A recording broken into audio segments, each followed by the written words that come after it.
जब तक भक्त लोग आ रहे हैं हम लोग मंगलाचरण कर लेते हैं।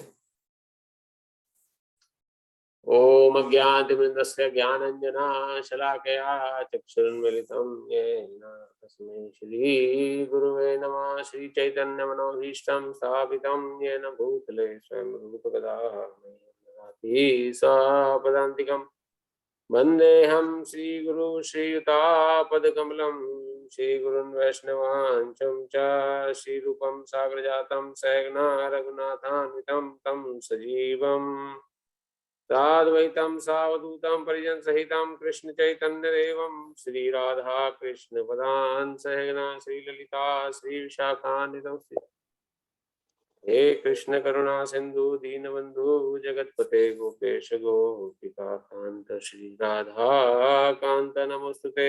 जयतां सुतो पंगुर्ममा मन्मतेर्गति मत्सर्वस्य पदाम्बोजो श्री राधा मदन मोहन दिव्य वृंदावरण्य कल्पद्रुमाद श्रीमद रत्नाकर सिंहासनस्थो श्रीमद राधा शील गोविंद देव प्रेष्ठालिभिः सेव्यमानो स्मरामि श्रीमान् रासरसारम्भी वंशीवटतटस्थितः कर्षन् वेणुसनेर्गोपीर्गोपीनाथ श्रीयस्तु नः तप्त कांचन गौरंगी श्री राधे वृंदावनेश्वरी वृषभानुते देवी प्रणमामि हरिप्रिये वाञ्छाकल्पतरुभ्यश्च कृपा सिन्धुभ्यैव च पतितानां पावनेभ्यो वैष्णवेभ्यो नमो नमः।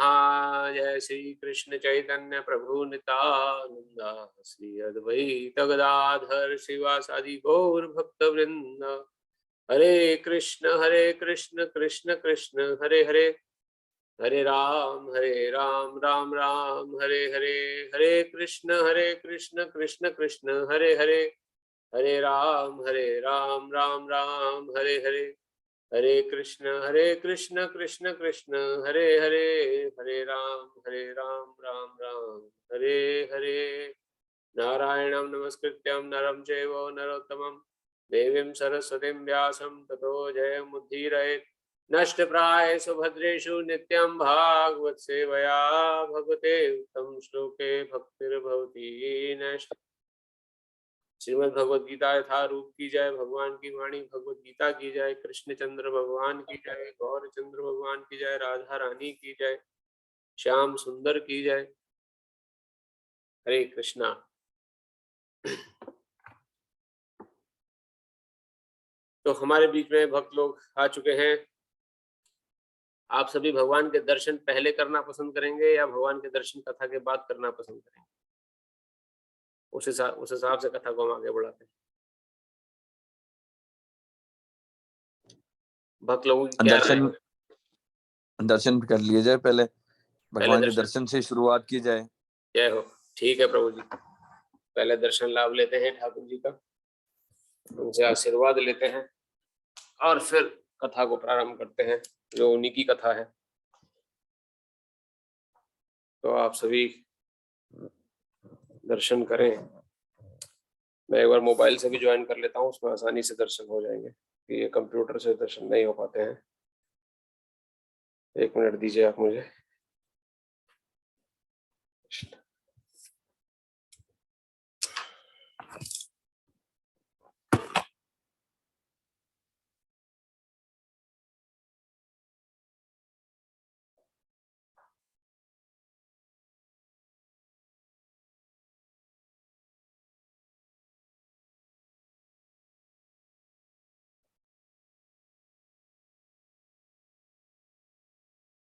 Recording in progress.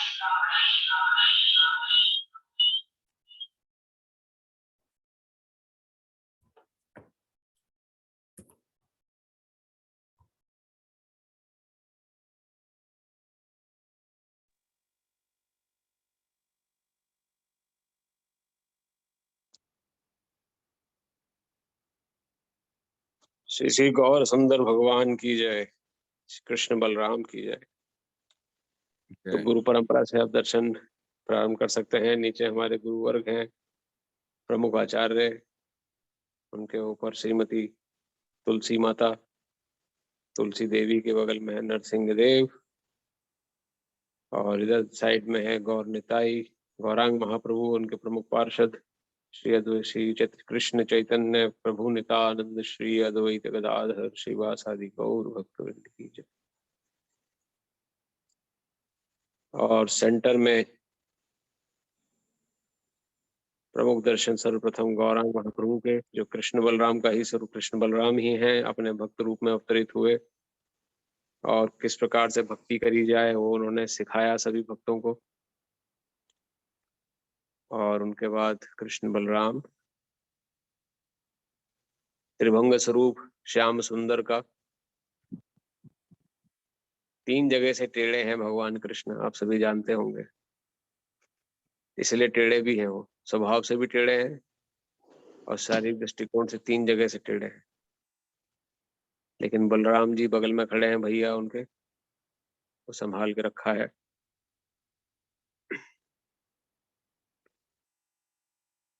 तो कृष्णचंद्र भगवान की जय, गौरांग महाप्रभु की जय, बलराम जी की जय। जय। आप सभी की तरफ से हम प्रार्थना कर लेते हैं कि आप सभी का आगामी हफ्ता शुभ रहे, भगवान की कृपा आप सब पे बनी रहे, और आप भगवत गीता कथा में आते रहे, परिवार सहित आप सभी के कष्ट दूर हो सके, कुछ भी हो, भक्ति आप सबको मिले भगवान की। जय कृष्ण बलराम की।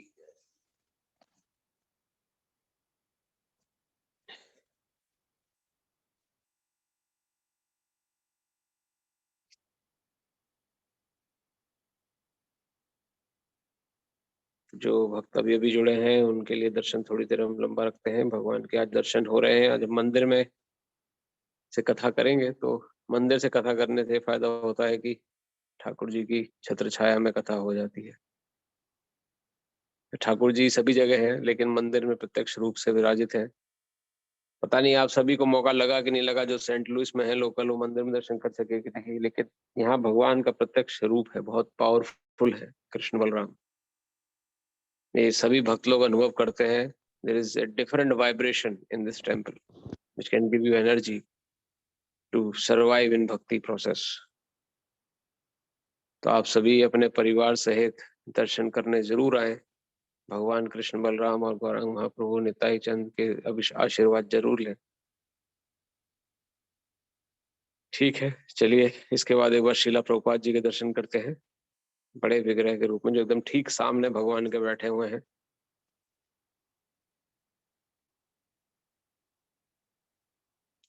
जिनकी कृपा से हम लोग आज भगवत गीता कथा कर पा रहे हैं, सुन पा रहे हैं, उन्हीं के अथक प्रयास के द्वारा इस्कॉन की नींव रखी गई और इस्कॉन के माध्यम से समस्त जगत में प्रचार हुआ। श्रील प्रभुपाद जगत गुरु, जिनकी कृपा से ही आज भक्ति माता का उदय संपूर्ण विश्व में हुआ है। तो इनसे भी कृपा प्रार्थना करते हैं। श्रील प्रभुपाद से आप सबकी तरफ से मैं प्रार्थना हाथ जोड़ लेता हूँ कि आप सब पे भक्ति बनी रहे, भक्ति माता की कृपा बनी रहे, भगवान कृष्ण और उनके बताए हुए ज्ञान में आपकी रुचि बनी रहे, क्योंकि रुचि अगर नहीं होगी तो धीरे धीरे इंसान छोड़ देता है फिर उस ज्ञान को। लेकिन रुचि है तब तक किसी न किसी तरह, चाहे कुछ भी हो जाए, सुनने के लिए अवश्य भक्त लोग आते हैं कथा को। तो रुचि बहुत विशेष है, वो बनी रहे आपके हृदय में, और भक्ति के लिए शक्ति आप सबको पर्याप्त रूप में मिलती रहे। श्रील प्रभुपाद की जय। नमः ओम विष्णु पदाय कृष्ण पृष्ठाय भूतले श्रीमते भक्ति वेदांत स्वामी सरस्वती गौरवाणी प्रचारिणे निर्विशेष शून्यवादी पाश्चात्य देश तारिणे। श्रील प्रभुपाद की जय। चलिए दर्शन प्रभुपाद के करने के बाद कथा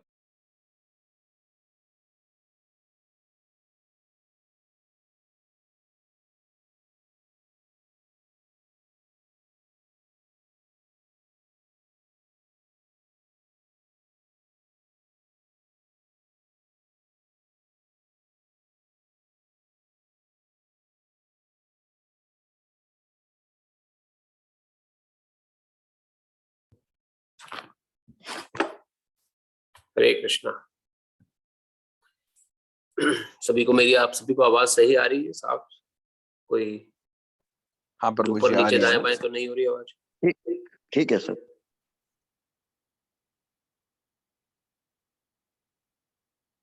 हरि बोल।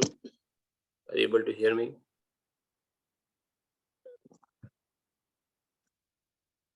जी हाँ ठीक है।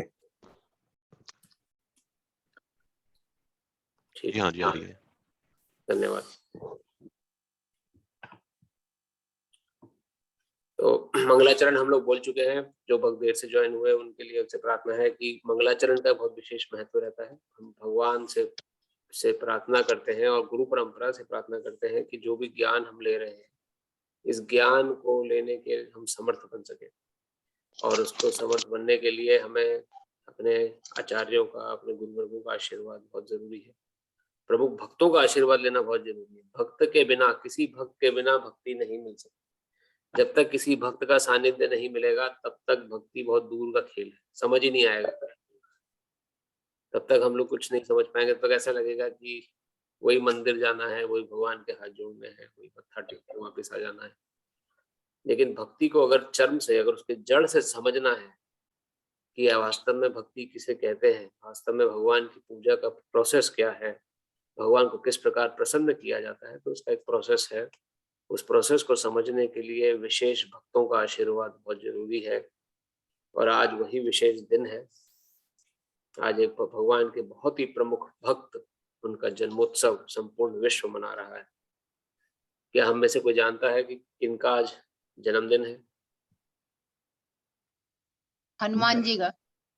जय हो माता। नहीं उसका था। हनुमान जी का जन्मोत्सव। बजरंगबली अंजनी सुत पवन पुत्र हनुमान की जय। तो आज हनुमान जी का जन्मोत्सव संपूर्ण विश्व जो उनकी लीलाओं से परिचित है, जो उनकी कथा से परिचित है, वो तो मना ही रहे हैं। जो नहीं भी है वो भी जब पहली बार हनुमान को देखते हैं तो अचरज दृष्टि से देखते हैं और एक बार तो उनका मस्तक झुक जाता है। ऐसा आकर्षण है हनुमान जी के अंदर। तो जितनी भी कथा आज सुबह से हम लोग ज्वाइन कर रहे थे, पहले सुबह सुबह कथा हुई भगवत की, फिर उसके बाद हमारे प्रमुख भक्त सुबल कथा हुई, उसमें भी हनुमान जी की ही चर्चा से प्रारंभ हुआ सब कुछ। किस प्रकार से हनुमान जी की कथा, हनुमान जी कृपा से ही भगवान कृष्ण, भगवान राम की भक्ति बन सकती है। हनुमान जी का जो योगदान है कृष्ण लीला और रामलीला में तो है ही है, कृष्ण लीला में भी बहुत बड़ा योगदान है। उन्होंने बहुत बड़ी योगदान दिया है। तो समय का ध्यान रखते हुए हम लोग थोड़ा सा चर्चा करते हुए हनुमान जी की, फिर अपनी कथा पे आगे बढ़ेंगे। हनुमान जी का जो प्रमुख जो उनका उद्देश्य है वो है भगवान राम की सेवा। और यही भक्ति का मूल है, कृष्ण सेवा, डिवोशनल सर्विस। तो डिवोशनल सर्विस का ज्ञान किसी को अगर लेना हो तो बजरंग बली का आशीर्वाद लेना बहुत जरूरी है। हेतु जैसे हम चर्चा करते आ रहे थे अपनी कथा में पहले, कि कुछ हेतु नहीं, कुछ चाहिए नहीं उनको भगवान राम से कि मुझे कुछ दे देंगे भगवान राम, मुझे कहीं का राजा बना देंगे तभी मैं उनकी सेवा कर रहा हूँ। जो भगवान ने कहा, हाथ जोड़ के सिर झुका के तैयार है भगवान हनुमान जी के रूप में सेवा करने के लिए। पूरा कई बार तो भक्तों के मन में आता है, अरे मैं तो इतनी सेवा कर रहा हूँ भगवान की, इतनी सब कुछ करता हूँ, मैं वरिष्ठ भक्त हो गया हूँ एकदम। कोई अगर जरा सा ऊपर नीचे बोल दे तो एकदम मन में अहंकार, मन में दुख लगता है, अरे मैं इतनी सेवा करता हूँ, इतना बड़ा भक्त हूँ, फिर इसने मेरे से ढंग से बात क्यों नहीं करी, या इसने मेरा सम्मान क्यों नहीं किया। लेकिन हनुमान जी का देखिए, हनुमान जी जब कितनी बार हनुमान जी का भी अपमान हुआ, लेकिन उन्होंने कृष्ण सेवा समझ के उसको स्वीकार किया। कथा आती है जब भीम जी का मान भंग करना था, महाभारत काल में जब भीम जी को मान हो गया उनके सामर्थ्य का, तो उनका मान भंग करने के लिए हनुमान जी वहां प्रकट हुए और एक वृद्ध वानर के रूप में, और अपनी पूंछ को रास्ते में फैला दिया। अब भीम उसी रास्ते से जा रहे हैं जहाँ पे हनुमान जी पूंछ फैला के लेटे हुए हैं, और वहां पर पूंछ अब हनुमान जी को देखा उन्होंने, वृद्ध वानर को भीम जी ने देखा तो बोले, अरे पूंछ फैलाए बंदर कौन बैठा है। उन्होंने कहा, अरे बंदर अपना पूंछ हटाओ, हम यहाँ से जा रहे हैं। तो हनुमान जी बोलते हैं, जी भैया मैं तो वृद्ध हो गया हूँ, वृद्ध वानर हूँ, तुम ही हटा दो, मेरे से तो हिला डुला नहीं जाता है। तो भीम जी ने सोचा ये कौन सी बड़ी बात है, उठाने लगे, पूंछ हिलके ना दे। इतना इतनी बलशाली पूंछ हो गई उनकी कि हिले नहीं भीम से। वो भीम जिनके अंदर 70,000 हाथियों का बल, इतना प्रगाढ़ बलशाली व्यक्ति, जिन्होंने जन्म लेते ही चट्टान जिस पर उनके हाथ से छूट गए थे अपनी माता के हाथ से, तो जिस चट्टान गिरे चट्टान में भी क्रैक आ गया था छोटा टुकड़ा अपने जन्म के समय, जब शिशु अवस्था में। इतने बलशाली व्यक्ति हनुमान जी की पूंछ जब नहीं हिला पाया तो समझ गए कि कोई साधारण वानर नहीं, वैष्णव वर्ण। तो समझ गए कौन है, पूछा तो बताया उन्होंने कि मैं हनुमान हूँ, और उन्होंने क्षमा याचना करी अपनी गलती को। तो इससे पता लगता है कि बल ही कितने बलशाली क्यों ना हो, सामर्थ्यशाली क्यों ना हो हनुमान जी, लेकिन अपने अंदर कभी अभिमान नहीं आने दिया, अपने बल का, अपने सामर्थ्य। तो आज उनका हैप्पी बर्थडे है। कोई किसी का जिस दिन बर्थडे होता है, हमने सुना भक्तों के मुख से कि उनका यशगान अगर कोई करे तो वो जिसका बर्थडे है बड़ा खुश होता है। तो बर्थडे के दिन सबका यशगान करते हैं, हम सभी को, हम उनको बहुत जो जिसका बर्थडे होता है बड़ा खुश होता है कि मेरा देखो यशगान हो रहा है। तो उसी प्रकार से हनुमान जी को हम चरणों में ये पुष्पांजलि रूप, ये कुछ शब्द हैं जो हम समर्पित करने का प्रयास कर रहे हैं। आप में से कोई अगर कोई कथा जानता हो, हनुमान जी से प्रेरित हो, या कुछ अगर बोलना चाहता हो, तो हम 5 मिनट 10 मिनट हनुमान जी पे चर्चा कर सकते हैं। खाली ऐसा नहीं कि मैं ही बोलूं आप सुने। अगर आपके मन में भी इच्छा है कि आप पुष्पांजलि स्वरूप कुछ शब्द अर्पित करना चाहते हैं हनुमान जी के जन्मदिन पर, कुछ उनकी कथा, कोई अगर उनका आपको ध्यान पड़ता है, या कोई आपको उनकी कोई लीला स्मरण होती है, या कोई भी भगवान राम की लीला से कुछ उनका अगर चरित्र आपको पता लगता है, तो आप बोल सकते हैं। नहीं तो मैं तो बोल ही रहा हूँ। आप में से भी अगर इच्छा हो तो यू कैन ऑल्सो ट्राई। कोई है भक्त जो बोलना चाहेंगे हमारे बीच में हनुमान जी के बारे में कुछ 2 शब्द?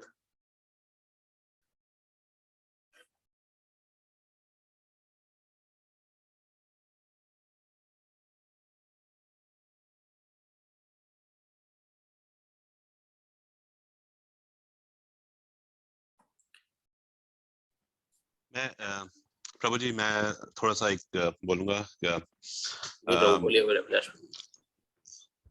हरि बोल। तो हनुमान जी से हमको एक तो ये समझ में आता है कि वो बहुत ही परम भक्त हैं, और राम जी के लिए, राम जी की सेवा के लिए हमेशा सबसे आगे रहते हैं। और हमको एक और चीज समझ में आती है कि भगवान को, जैसे वो राम जी के भक्त हैं, तो भगवान हमको एक और चीज सीखने को मिलती है कि उनके मन में कोई छल कपट नहीं है। और वैसे ही भक्ति का एक क्वालिटी वो भी है कि छल कपट नहीं, क्योंकि भगवान के सामने छल कपट नहीं चलता है। वो आप बोलेंगे कि मैं थोड़ा सा छल कर लेता हूँ, थोड़ा भक्ति दिखा देता हूँ दूसरों को कि मैं भक्त हूँ, और भगवान सब जानते हैं। तो वही एक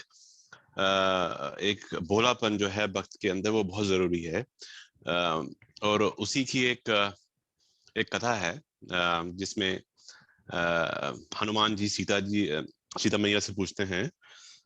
हालांकि वो तो माँ की तरह है उनकी, और जैसे एक बेटा माँ को पूछता है, उसमें कोई फॉर्मल रिलेशन नहीं है, वो तो बिल्कुल इनफॉर्मल है। राम जी के साथ में वो थोड़ा सा फॉर्मल रहते हैं हनुमान जी, लेकिन अपनी माता के साथ में एकदम इनफॉर्मल हैं। और वो उनसे पूछते हैं कि माता, ये आप सिंदूर क्यों लगा रही हो अपने माथे में, अपने मस्तक पे? तो वो पूछती हैं कि वो मतलब वो ये बोलती हैं हनुमान जी को, उनकी लंबी आयु के लिए, राम जी की लंबी आयु के लिए, और उनके ये सुहाग की निशानी है, और मैं ये लंबी आयु के लिए लगाती हूँ। तो हनुमान जी ने समझ लिया ये बात, आगे आगे आगे कुछ बोला नहीं। तो उनको ये समझ में आ गया, अच्छा ये सिंदूर लगाने से राम जी की आयु लंबी हो जाएगी। तो भक्त देखिए कितना बोला होता है, और वो उन्होंने जाके पूरे अपने बॉडी को ऊपर से लेकर नीचे तक पूरा सिंदूर भर दिया। जो सिंदूर से भर लिया। तो राम जी ने उनको देखा, अरे ये तुमने क्या कर दिया भाई हनुमान जी, ये क्या, ये तुम क्या बन के आ गए हो? तो उन्होंने बोला, मुझे जो सीता मैया ने बोला कि आपकी लंबी आयु के लिए अगर एक चुटकी भर सिंदूर आपको एक लंबी आयु दे सकता है, तो मैं आपके लिए तो मैं पूरा का पूरा अपने शरीर को जो है रंग सकता हूँ सिंदूर से। तो ये देखिए, भक्ति में ये एक बोलापन आना बहुत जरूरी है। अपने ये हम आजकल देखते हैं, हम थोड़ा सा दिमाग लगाते हैं अपना बहुत ज्यादा भक्ति में, तो भक्ति में दिमाग नहीं लगता। भक्ति में बस भक्ति लगती है। जहां दिमाग लगा लिया वहां पर भक्ति नहीं, मतलब उसमें थोड़ा सा ना वो एक इम्प्योरिटी आ जाती है। तो वो एक प्योरिटी दिखाता है हनुमान जी की अपने अपने इष्ट देव के लिए, कितनी उनकी इतनी जो सरल भाव से और अपना बिल्कुल साफ मन से जो उनका भाव है वो हमको समझ में आता है। हरि बोल। मैं बस यही बोलना चाहता था, भक्ति में ये बहुत बहुत बहुत जरूरी है। धन्यवाद प्रभु, बहुत सुंदर आपने बताया किस प्रकार से उनको सिंदूर पूरा शरीर में लगा के उन्होंने भगवान राम के लिए ये भी नहीं सोचा कि उनकी जग हंसाई होगी, ये भी नहीं सोचा लोग हंसेंगे। और वहां ऊपर से भक्तवत्सल भगवान क्या कह रहे हैं, जो सिंदूर चढ़ाएगा मंगलवार के दिन, जो चूल्हा चढ़ाएगा वो मेरे लिए परम प्रिय, मुझे बहुत परम प्रिय होगा, मतलब बहुत मुझे सबसे ज्यादा प्रिय वही व्यक्ति होगा। इसलिए मंगलवार के दिन हनुमान जी को सिंदूर चढ़ाया जाता है, या अलग प्रकार से लोग मनाते हैं। तो ये बहुत ही भक्त और भगवान के बीच का संबंध स्थापित करती है कथा। तो बहुत बहुत धन्यवाद प्रभु शेयर करने के लिए। और कोई भक्त हमारे बीच में जो जिनको कुछ प्रेरणा है हनुमान जी से, कोई कथा जिनको अच्छी लगती हो, शेयर करना चाहते हो?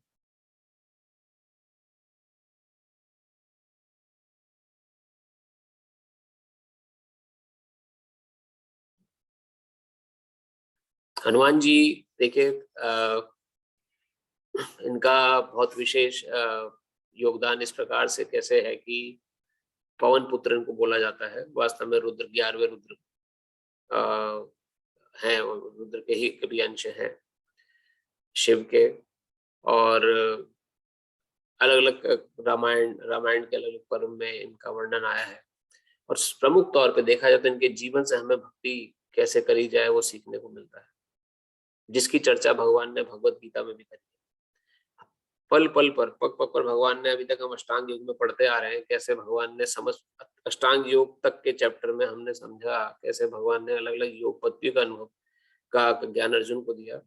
और साथ साथ कंपैरेटिव एनालिसिस भी कर रहे हैं, क्योंकि उनको सबसे प्रिय क्या है, उनके लिए डिवोशनल सर्विस, उनके लिए जो प्रेममयी सेवा है। डिवोशनल सर्विस मतलब भगवान की प्रेममयी सेवा, किसी प्रकार से ये नहीं कि दबाव में आके या खिंचाव में आके भगवान की सेवा कर, किसी भी तरह से उससे बेटर सेवा ना करें। लेकिन अगर प्रेम सेवा कर रहे हैं भगवान की, तो प्रेममयी सेवा किस प्रकार करी जाए भगवान की इच्छा, खुद अपनी इच्छा रखते हुए, वो हनुमान जी के चरित्र से हमें सीखने को मिलता है।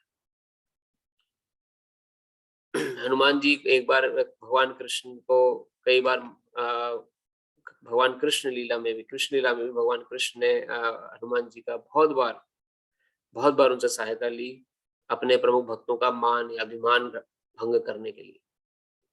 ऐसी एक बार सत्यभामा माता को अभिमान हो गया था कि मैं ही सर्व भगवान कृष्ण को बहुत प्रिय हूँ, मेरे से प्रिय तो कोई है ही नहीं। जिस समय सत्यभामा जी को अभिमान हो रहा था, उस समय जो सुदर्शन जी थे भगवान कृष्ण के, सुदर्शन जी चक्र अभिमान करते हैं, अरे मैं भगवान का सबसे बड़ा हथियार हूँ, मेरे आगे तो कोई किसी की चलती नहीं है, और ठाकुर जी सिर्फ मेरा ही स्मरण करते हैं, ऐसा अभिमान सुदर्शन जी को हो गया। देखिए, जितनी भगवान की चीजें हैं, वे पार्षद हैं, ये सब लाइव है, लिविंग पर्सोनिफाइड है, इनमें ऐसा नहीं कि ये कोई ऑब्जेक्ट है। जैसे सुदर्शन जी भी पर्सोनिफाइड, सुदर्शन एक स्वरूप है सुदर्शन जी, और चक्र रूप में भी उनका स्वरूप है, और व्यक्ति रूप में स्वरूप है। और सुदर्शन जी के साथ साथ गरुड़ जी, जो भगवान कृष्ण जिसको जो उनके वाहन है, उनको अभिमान होगा कि मैं मन की गति से चलने वाला हूँ, और मुझसे तीव्र तो कोई है ही नहीं, इसलिए भगवान मेरा स्मरण करते हैं। तो जब भगवान कृष्ण ने देखा मेरे 3 पार्षद, 3 भक्त मेरे, जिनको अभिमान से ग्रसित हो रहे हैं, इनका अभिमान दूर करना चाहिए, क्योंकि ठाकुर जी कभी अपने भक्त का अभिमान रहने नहीं देते। एक बार आप भगवान की भक्ति प्रारंभ करें फिर अभिमान नहीं कर पाएंगे। अगर अभिमान करेंगे तो भगवान तुरंत उस अभिमान को खंडित कर देते हैं। उनके लिए सबसे ज्यादा जरूरी हो जाता है कि उनके भक्त को कभी अभिमान न दबोचे। तो अभिमान हो गया जब उनके भक्तों को, तो भगवान ने हनुमान जी का स्मरण किया कि ऐसे ऐसे अभिमान हो गया है मेरे 3 पार्षदों को। तो हनुमान जी ने कहा ठीक है प्रभु, मेरे से जो बन पड़ेगा मैं करूंगा।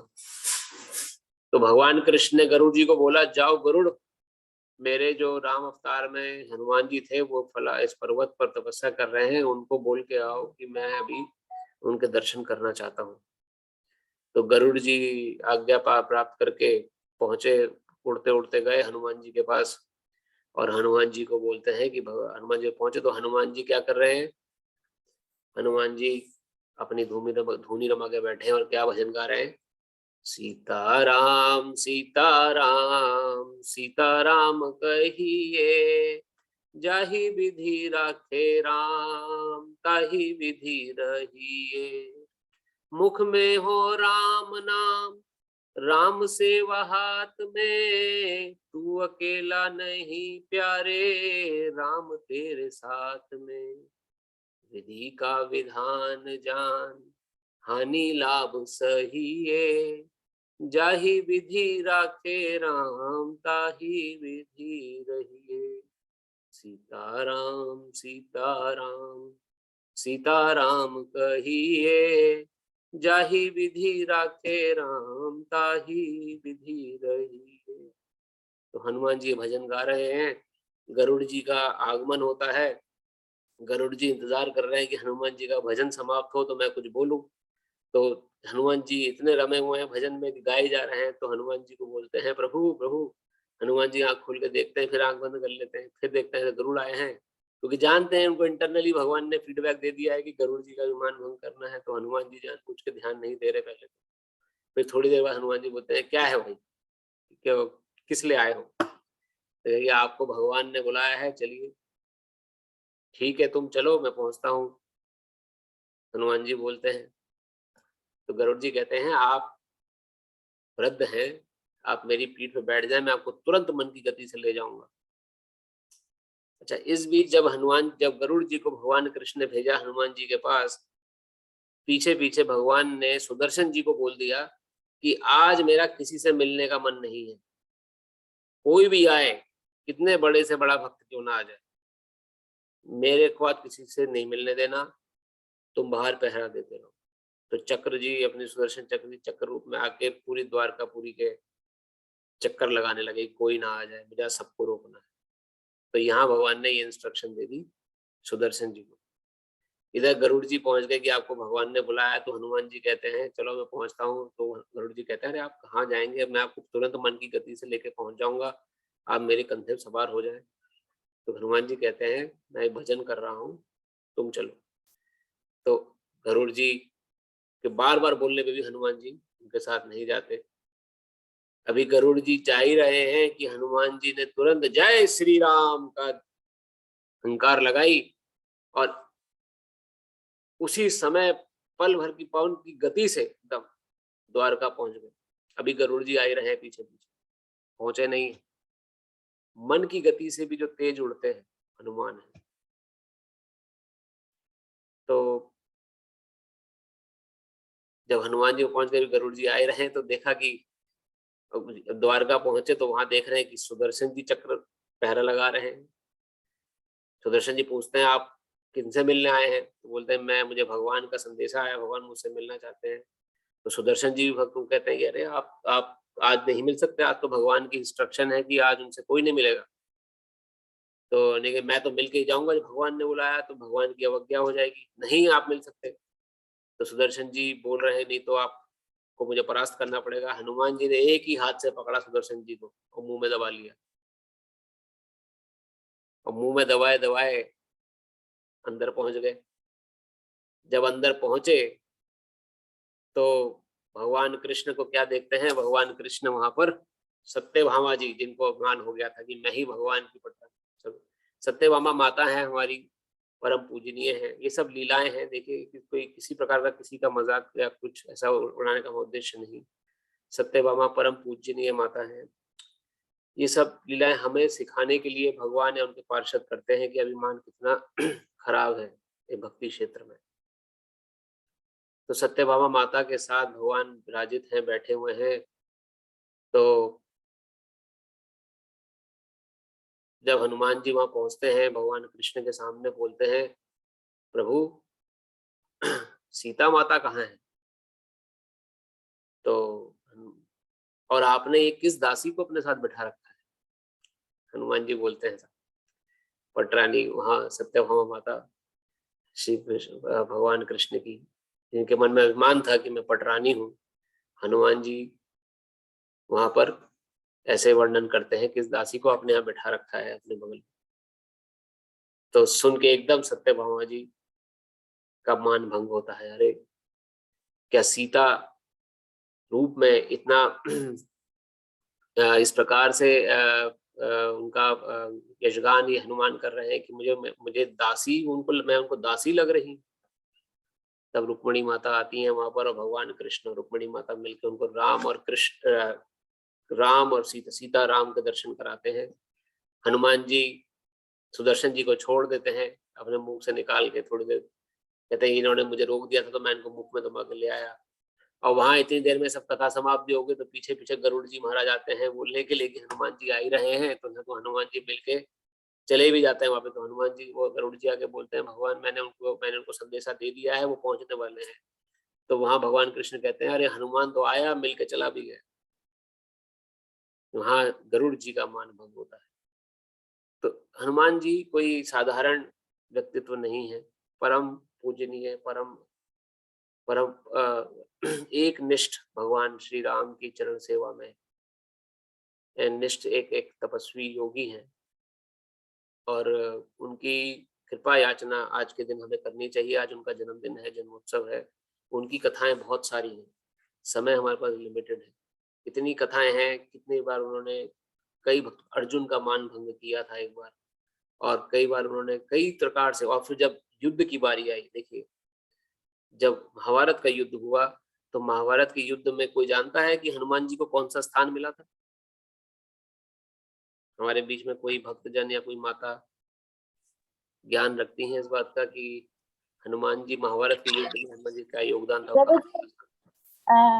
वो सबसे ऊपर ध्वजा पे ध्वजा पे उनको बोल दिया गया कि आपको ऊपर बैठना है, बस ध्वजा पे। वहां पे ध्वजा रूप में हनुमान जी भगवान कृष्ण की, क्योंकि सेवा मिली है, अब क्या करें सेवा। अब जब वो युद्ध समाप्त हो गया, युद्ध समाप्त होने के बाद अर्जुन को अभिमान हो गया कि मैंने युद्ध जीत लिया है। भगवान कृष्ण कहते हैं, आओ मेरे साथ, बताता हूँ किसने युद्ध जीता है, अब तुम्हें पता लगेगा। थोड़ी अपने उस रथ को लेके गए, थोड़ी दूर युद्ध भूमि से बाहर ले जाके सबसे पहले भगवान ने कहा, अर्जुन तुम उतरो नीचे। तो अर्जुन कहते हैं, भगवान मैं कैसे उतरूं, आप प्रमुख हैं, आप उतरे। नहीं, तुम उतरो पहले नीचे। जैसे ही अर्जुन नीचे उतरे तो भगवान नीचे आए। फिर भगवान जी ने हनुमान जी का आह्वान किया, हनुमान जी अब आप भी नीचे आ जाइए। जैसे ही हनुमान जी ने रथ को छोड़ा, रथ के पर कच्छे उड़ गए। इतना उसमें भीषण तीर, एक एक एटॉमिक बम के बराबर था, जो कर्ण ने, भीष्म पितामह ने अर्जुन पे छोड़े थे, और जो युद्ध उस रथ में गड़े हुए थे, किसी समय भी वो रथ ब्लास्ट हो सकता था। लेकिन क्योंकि भगवान कृष्ण और उनके भक्त, परम भक्त हनुमान उस रथ पे विराजित है, तो अर्जुन का बाल भी बांका नहीं हुआ। इसलिए भगवान 9वें अध्याय के 31वें श्लोक में कहते हैं, हमने आपसे बार बार बात कही है, अर्जुन को भगवान कहते हैं, अर्जुन घोषणा कर दो, मेरे भक्त का कभी कोई नाश नहीं कर पाएगा। अर्जुना प्रति जाना ही मम भक्ता ना प्रणश्यति, मेरे भक्त का कभी नाश है ही नहीं। शारीरिक दृष्टिकोण से दुनिया को लगेगा कि वो संसार चला गया, या फिर वो उसको कुछ बीमारी हो गई या कुछ, लेकिन आंतरिक दृष्टिकोण से वो इतना स्ट्रांग हो चुका है कि वो किसी प्रकार से भी किसी समस्या को फॉलो कर सकता है, देख सकता है, उसको फेस कर सकता है, किसी प्रकार उसका नाश नहीं है। भगवान की भक्ति में विलक्षण गुण है। इस गुण को समझता कौन है? इस गुण को समझ करने वाला ही समझ पाता है, जो भक्ति में लगा हुआ है, जो अहेतु की भक्ति में लगा हुआ है, जिसको किसी प्रकार कुछ चाहिए नहीं रिटर्न में। जैसे हनुमान जी को भगवान राम ने बोला कि अब आपको संसार में रहना है, मेरे भक्तों की रक्षा करिए, यहाँ पे रुके। सभी लोग भगवान के साकेत्यपुरी धाम जाने लगे जब भगवान की 11,000 वर्ष भगवान राम ने राज्य किया। 11,000 वर्ष बाद जब भगवान अपने धाम साकेत्यपुरी जाने लगे तो सभी अयोध्यावासी भी जाने लगे साथ साथ। विभीषण जी और सभी लोग सब भगवान के साथ उनके धाम, क्योंकि वहीं से तो आए थे सब लोग। लीला खत्म तो सब लोग वहां वापस अपने अपने धाम जाने लगे। हनुमान जी को भगवान ने बोल दिया कि हनुमान तुम यहीं रहो, तुम्हें मेरे भक्तों की रक्षा करनी है, भक्तों पे कोई आँच आए उनका समाधान करना है। तो बजरंगबली का एक विशेष कार्य भी है, जहाँ कहीं भी भगवान श्री राम की कथा होती है, भगवान कृष्ण कथा होती है, विशेष रूप से भगवान वहां बजरंगबली विद्यमान रहते हैं, सम्मिलित हो जाते हैं, उपस्थित होते हैं राम कथा में सुनने के लिए, श्रवण करने के लिए, जो उनको राम कथा से विशेष रुचि है। राम कथा, राम भजन, इसी में वो लीन रहते हैं। तो उन्हीं बजरंगबली का आशीर्वाद प्राप्त करने हेतु हम आप सभी याचना कर रहे हैं आज के विशेष दिन में। आज उनका जन्मोत्सव है। बजरंगबली का आज के दिन प्रकट हुए अंजना माता की गर्भ से, और किस प्रकार प्रकट हुए थोड़ी उस पर चर्चा कर लेते हैं। कैसे पवन पुत्र अंजना जो थी, अंजना माता अप्सरा थी, लेकिन किसी श्रापवश वो उनको वानर कुल में जन्म लेना पड़ा। और जब जन्म लिया उन्होंने तो एक ऋषि के आश्रम में रही, वहां पर एक राक्षस ने उस ऋषि के आश्रम पर अटैक किया, अंजना माता से दुर्व्यवहार करने लगा। तो उसी बीच केसरी जी जो थे, हनुमान जी के पिता केसरी जी, वहां पहुंच गए, उन्होंने उस राक्षस का वध किया और अंजना माता के साथ केसरी जी का विवाह हुआ। जब अंजना माता और केसरी जी का विवाह संपन्न हुआ तो दोनों ने तपस्या करी कि उनको एक बहुत ही प्रचंड, बहुत विद्वान और शक्तिशाली पुत्र की प्राप्ति हो। दोनों पति पत्नी तपस्या कर रहे हैं। इसी बीच दशरथ महाराज जी ने भी पुत्र कामेष्टि यज्ञ शुरू कर दिया था।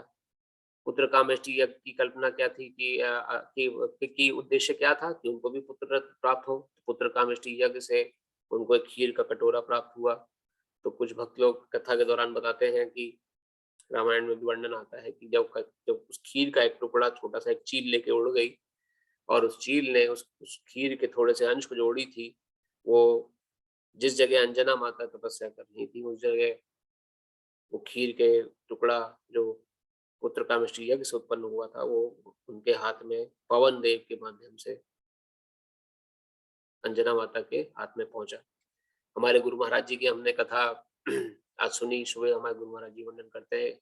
अलग अलग रामायण, अलग चर्चा है इस प्रकार से, लेकिन इस प्रकार अंजना माता का को स्पर्श करने से जो वायुदेव हैं, वायुदेव जी का स्पर्श प्राप्त करके ही वो गर्भवती हो, क्योंकि ये देवताओं का और ऐसे कई घटनाएं हैं। जैसे कुंती माता है, कुंती माता को आशीर्वाद था कि किसी भी देवता का आह्वान करके उनके समान पुत्र प्राप्त कर सकती थी। तो उनको एक साधारण व्यक्ति की तरह पुत्र प्राप्त करने की आवश्यकता नहीं थी। सिर्फ इच्छा मात्र से, उनका अगर मन में इच्छा है कि मेरा पुत्र इंद्र जैसे हो, तो इच्छा मात्र से ही वो गर्भवती हो गई। तो इंद्र के समान उनके पुत्र उत्पन्न हुए, जो कि अर्जुन के अंश, इंद्र के अंश अर्जुन थे। उनकी इच्छा हुई पवन के समान बलशाली मेरा पुत्र हो, तो भीम उत्पन्न हुए। तो भीम और हनुमान जी आपस में रिश्ते में भाई भाई भी, बड़े भाई छोटे भाई का स्वरूप। ऐसी कुंती माता का मन हुआ कि मेरे मन में धर्मराज के समान मेरा पुत्र उत्पन्न हो, तो इच्छा मात्र से धर्मराज के समान का पुत्र उत्पन्न हुआ, जो कि युधिष्ठिर महाराज जी बने। तो ये एक सूक्ष्म शक्तियां हैं जो पहले समय में रहती थी, लेकिन कलयुग के प्रभाव के कारण तो ये सब समाप्त हो चुका है। तो ना कोई धर्म कार्य कर रहा है, ना किसी को उसकी पड़ी है, ना किसी को कोई इंटरेस्ट है इन सभी कार्यों में। हर कोई अपने हिसाब से जीवन जी रहा है। धर्म जिसको जितना अच्छा लगता है उतना फॉलो कर लेता है, जितना नहीं पसंद आता उसको छोड़ देता है। शास्त्रीय दृष्टिकोण से शास्त्रों के अनुसार जीवन जीने को ही धर्म कहा गया। शास्त्र को अगर आप फॉलो कर रहे हैं तो पूरी तरह फॉलो करें, आधा अधूरा फॉलो ना करें। तो इस प्रकार अंजना माता पवन देव, वायुदेव के स्पर्श मात्र से गर्भवती हुई, और वहां पे साथ साथ एक खीर का भी जो उन्होंने लिया, जो कि पुत्र कामेष्टि यज्ञ से हुआ, तो वहां से हनुमान जी उत्पन्न हुए। हनुमान जी एक रूप से भगवान राम के भाई भी कहे जाते हैं इस कथा के माध्यम के दौरान की वो, इसलिए इसका वर्णन भगवान राम ने भी कहा जब भगवान राम भरत जी को वर्णन कर रहे थे अयोध्या वापस जाके। थोड़ी हम शॉर्ट में बता रहे हैं क्योंकि समय का अभाव रहता है। जब वापस रावण को मार के अयोध्यापुरी चले गए भगवान राम, तो भरत जी से संवाद हो रहा है और हनुमान जी के बारे में बता रहे हैं। क्या बोल रहे हैं? भरत भाई कपि से उऋण हम नाही। इस कपि से मैं उऋण नहीं हो सकता। ये जो कपि है, जो वानर है, इसका ऋण मैं कभी नहीं उतार सकता। और ये हनुमान जो है मुझे भरत और लक्ष्मण जैसे ही मेरा भाई।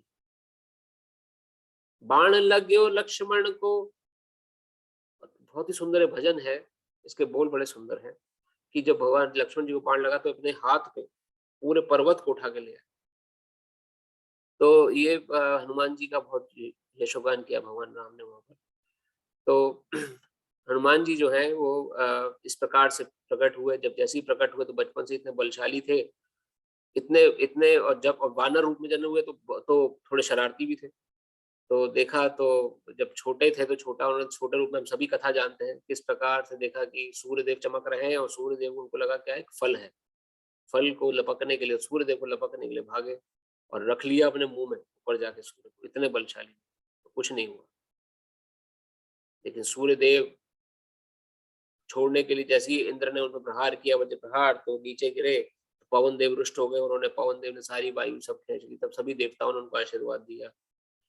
फिर इतनी शरारत में ही एक प्रकार उन्होंने ऋषि मुनि के आश्रम में भी कुछ शरारतें करते थे, तो एक ऋषि ने उनको श्राप दे दिया कि तुम्हें अपनी उम्र के हिसाब थोड़ी ज्यादा शक्तियां मिल गई हैं, तो कुछ समय के लिए अपनी शक्तियों को भूल जाओ, लेकिन बाद में जब तुम्हें याद दिलाई जाएंगी शक्तियां तो तुम्हें पुनः याद आ जाएंगी। तो जिस समय भगवान राम ने समस्त वानरों को चहुं दिशाओं में दौड़ाया था सीता माता की खोज के लिए, तो हनुमान जी जब समुद्र किनारे पहुंचे थे तब उनको जामवंत जी, जो कि रीछ रूप में, भालू रूप में जो जामवंत जी भगवान राम के भक्त हैं, उन्होंने हनुमान जी को उनकी शक्तियां पुनः याद दिलाई कि तुम किस प्रकार प्रकांड विद्वान शक्तिशाली हो, हवा में उड़ सकते हो। ये सब याद कराने के बाद उनको पुनः अपनी शक्तियां याद आ गई। इस बीच वो अपनी शक्तियां भूल चुके थे श्राप के कारण, क्योंकि शरारती थे, बदमाशियां करते थे, तो इसलिए उनको थोड़े समय के लिए भुला दिया गया था। तो ऐसी बहुत सुंदर कथाएं हैं, लीलाएं हैं हनुमान जी की, और उनके ही आशीर्वाद से, उनकी ही कृपा से कोई व्यक्ति भक्ति में आगे बढ़ सकता है। तो इसलिए आप सभी से प्रार्थना है कि आज का दिन परिवार सहित अपने हनुमान जी को जरूर नमस्कार करें, और अब आसपास मंदिर हो तो जरूर जाएं और हनुमान जी का और उनको प्रणाम करके भक्ति का आशीर्वाद लें, जिससे कि आप सभी पे उनकी कृपा बनी रहे। इसी के साथ हम लोग हनुमान जी का चरित्र, किसी और भक्त को कुछ बोलना है हनुमान जी के बारे में, या हम आगे बढ़े कथा में?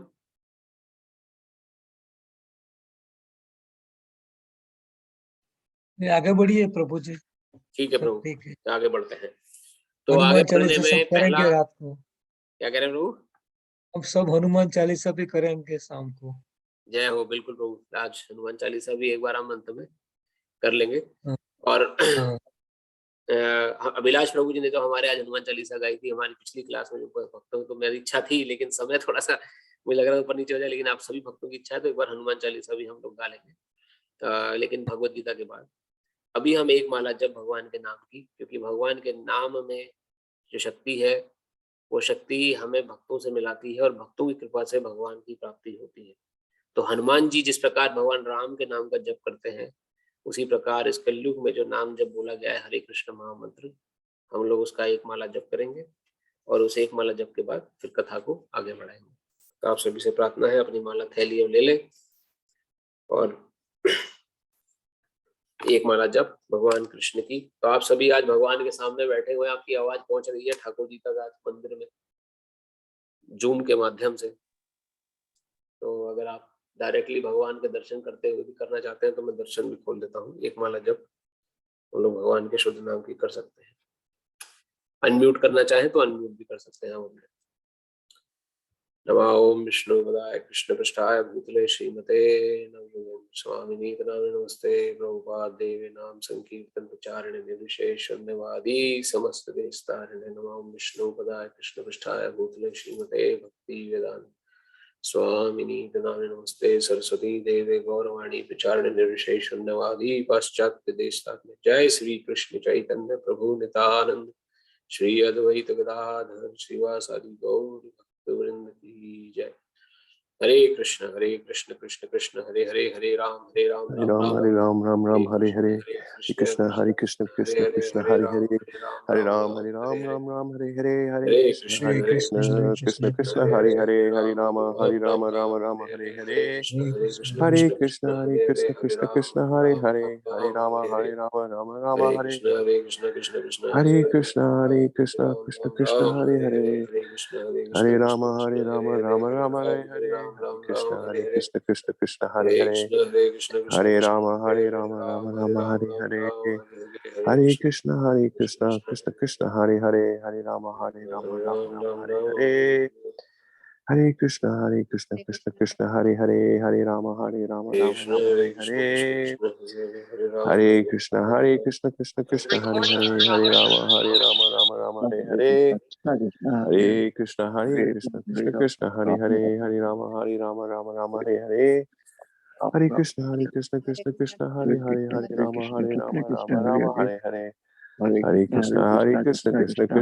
हरे हरे राम राम हरे हरे हरे कृष्ण कृष्ण कृष्ण हरे हरे राम राम हरे हरे हरे कृष्ण कृष्ण हरे हरे राम राम हरे हरे हरे कृष्ण कृष्ण हरे हरे कृष्ण कृष्ण हरे हरे राम राम हरे हरे हरे कृष्ण कृष्ण हरे हरे राम राम हरे हरे हरे कृष्ण कृष्ण कृष्ण हरे हरे कृष्ण कृष्ण हरे हरे राम राम हरे हरे हरे कृष्ण कृष्ण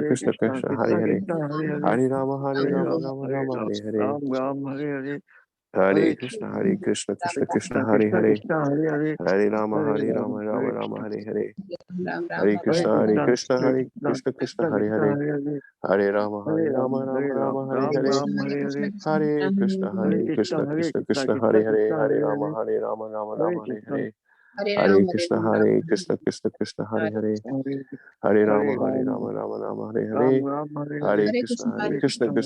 हरे हरे राम राम हरे हरे हरे कृष्ण कृष्ण हरे राम राम हरे हरे हरे कृष्ण कृष्ण हरे राम राम हरे हरे हरे कृष्ण कृष्ण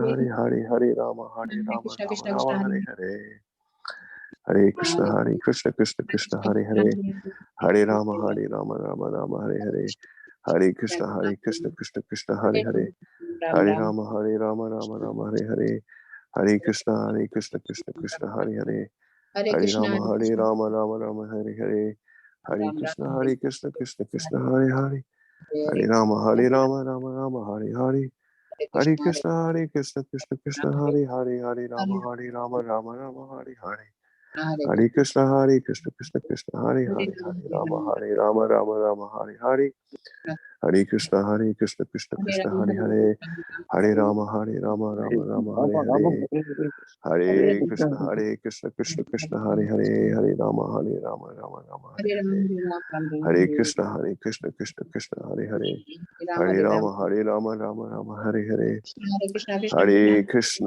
हरे Krishna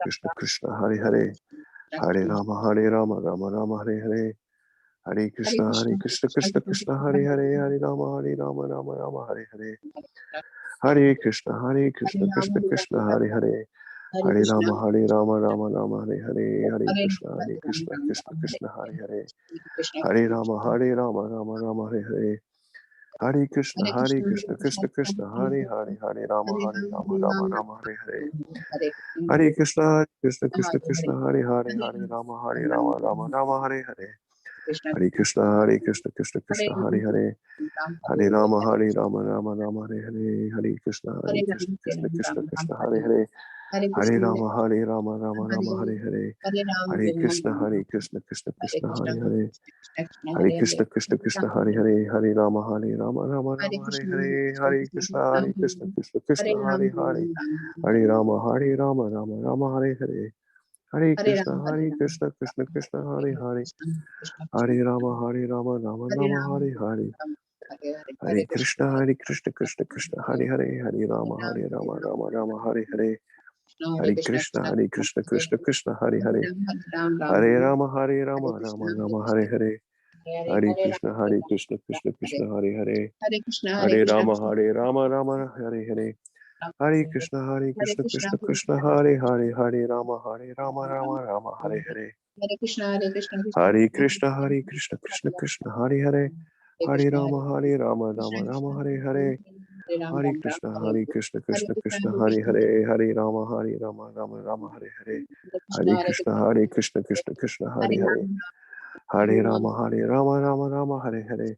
Hare Krishna, Krishna Krishna, Hare Hare, Hare Rama, Rama, Hare Hare. Hare Krishna, Krishna Krishna, Hare Hare, Hare Rama, Rama, Hare Hare. Hare Krishna, Krishna Krishna, Hare Hare, Hare Rama, Rama, Hare Hare. Hare Krishna, Krishna Krishna, Hare Hare, Hare Rama, Rama, Hare Hare. Hare Krishna, Krishna Krishna, Hare Hare, Hare Rama, Rama, Hare Hare. Ram, Hare Hare. Hare Hare Krishna, Krishna, Krishna Krishna, Hare Hare, Hare Rama, Rama, Hare Hare. Hare Krishna, Krishna Krishna, Hare Hare, Hare Rama, Rama, Hare Hare.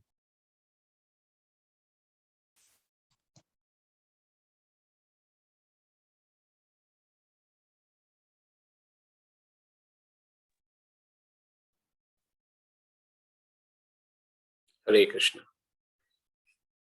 तो जिनकी माला अभी ना हुई हो तो कृपा करके माला अपनी कंटिन्यू रखें, और जिनकी हो गई है वो कथा में प्रवेश करें। तो हम लोग भगवत गीता यथारूप का 6ठे अध्याय का 14वां सेशन है आज।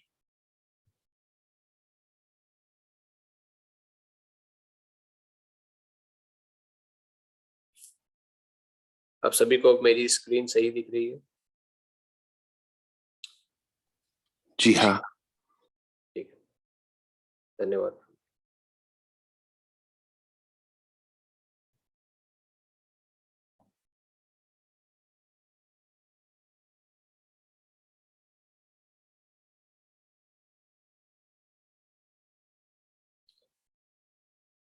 तीन श्लोक यानी 31, 32, 33 हम लोग पिछले हफ्ते कर चुके थे, जितना मुझे ध्यान पड़ता है। थोड़ा सा रिवाइज करते हुए हम लोग आगे बढ़ेंगे। तो अभी तक भगवान ने यहाँ पर चर्चा जो करी है उसमें ध्यान योग, अष्टांग योग का भगवान वर्णन करते आ रहे हैं, और हमने देखा किस प्रकार से जो अष्टांग योगी है उसको भरसक प्रयास करना पड़ता है, अपने मन को कंट्रोल करने के लिए घर बार छोड़ना पड़ता है, परिवार सब छोड़ना पड़ता है, नौकरी सब कुछ छोड़ के फिर जंगल में जाके वास करना पड़ता है। और बहुत ही एक प्रकार से कलयुग के लिए उपयोगी जीवन नहीं है। कलयुग में ऐसा करना बड़ा मुश्किल है। इस युग में बहुत ही मुश्किल है कुछ भी छोड़ना और ये जंगल जाके ऐसी भजन भक्ति करने का प्रयास करना, क्योंकि बहुत ही ज्यादा मन को आकर्षित करने वाली चीजें उपलब्ध हैं इस कलयुग में। तो क्या यहाँ पर बताया गया है, युक्त वैराग के बारे में हमने वर्णन किया था कि सब कुछ होते हुए भी वैरागी भाव से जीवन जीना, ये ज्ञान रखते हुए कि मेरे आसपास जो कुछ भी है एक दिन मुझे सब छोड़ना है, ये सब मेरे हाथ से ले लिया जाएगा एक दिन। अगर मैं अपनी इच्छा से छोड़ता हूँ या छोड़ती हूँ बहुत अच्छी बात है, अपनी इच्छा से इनका अटैचमेंट खत्म करता हूँ या करती हूँ बहुत अच्छी बात है।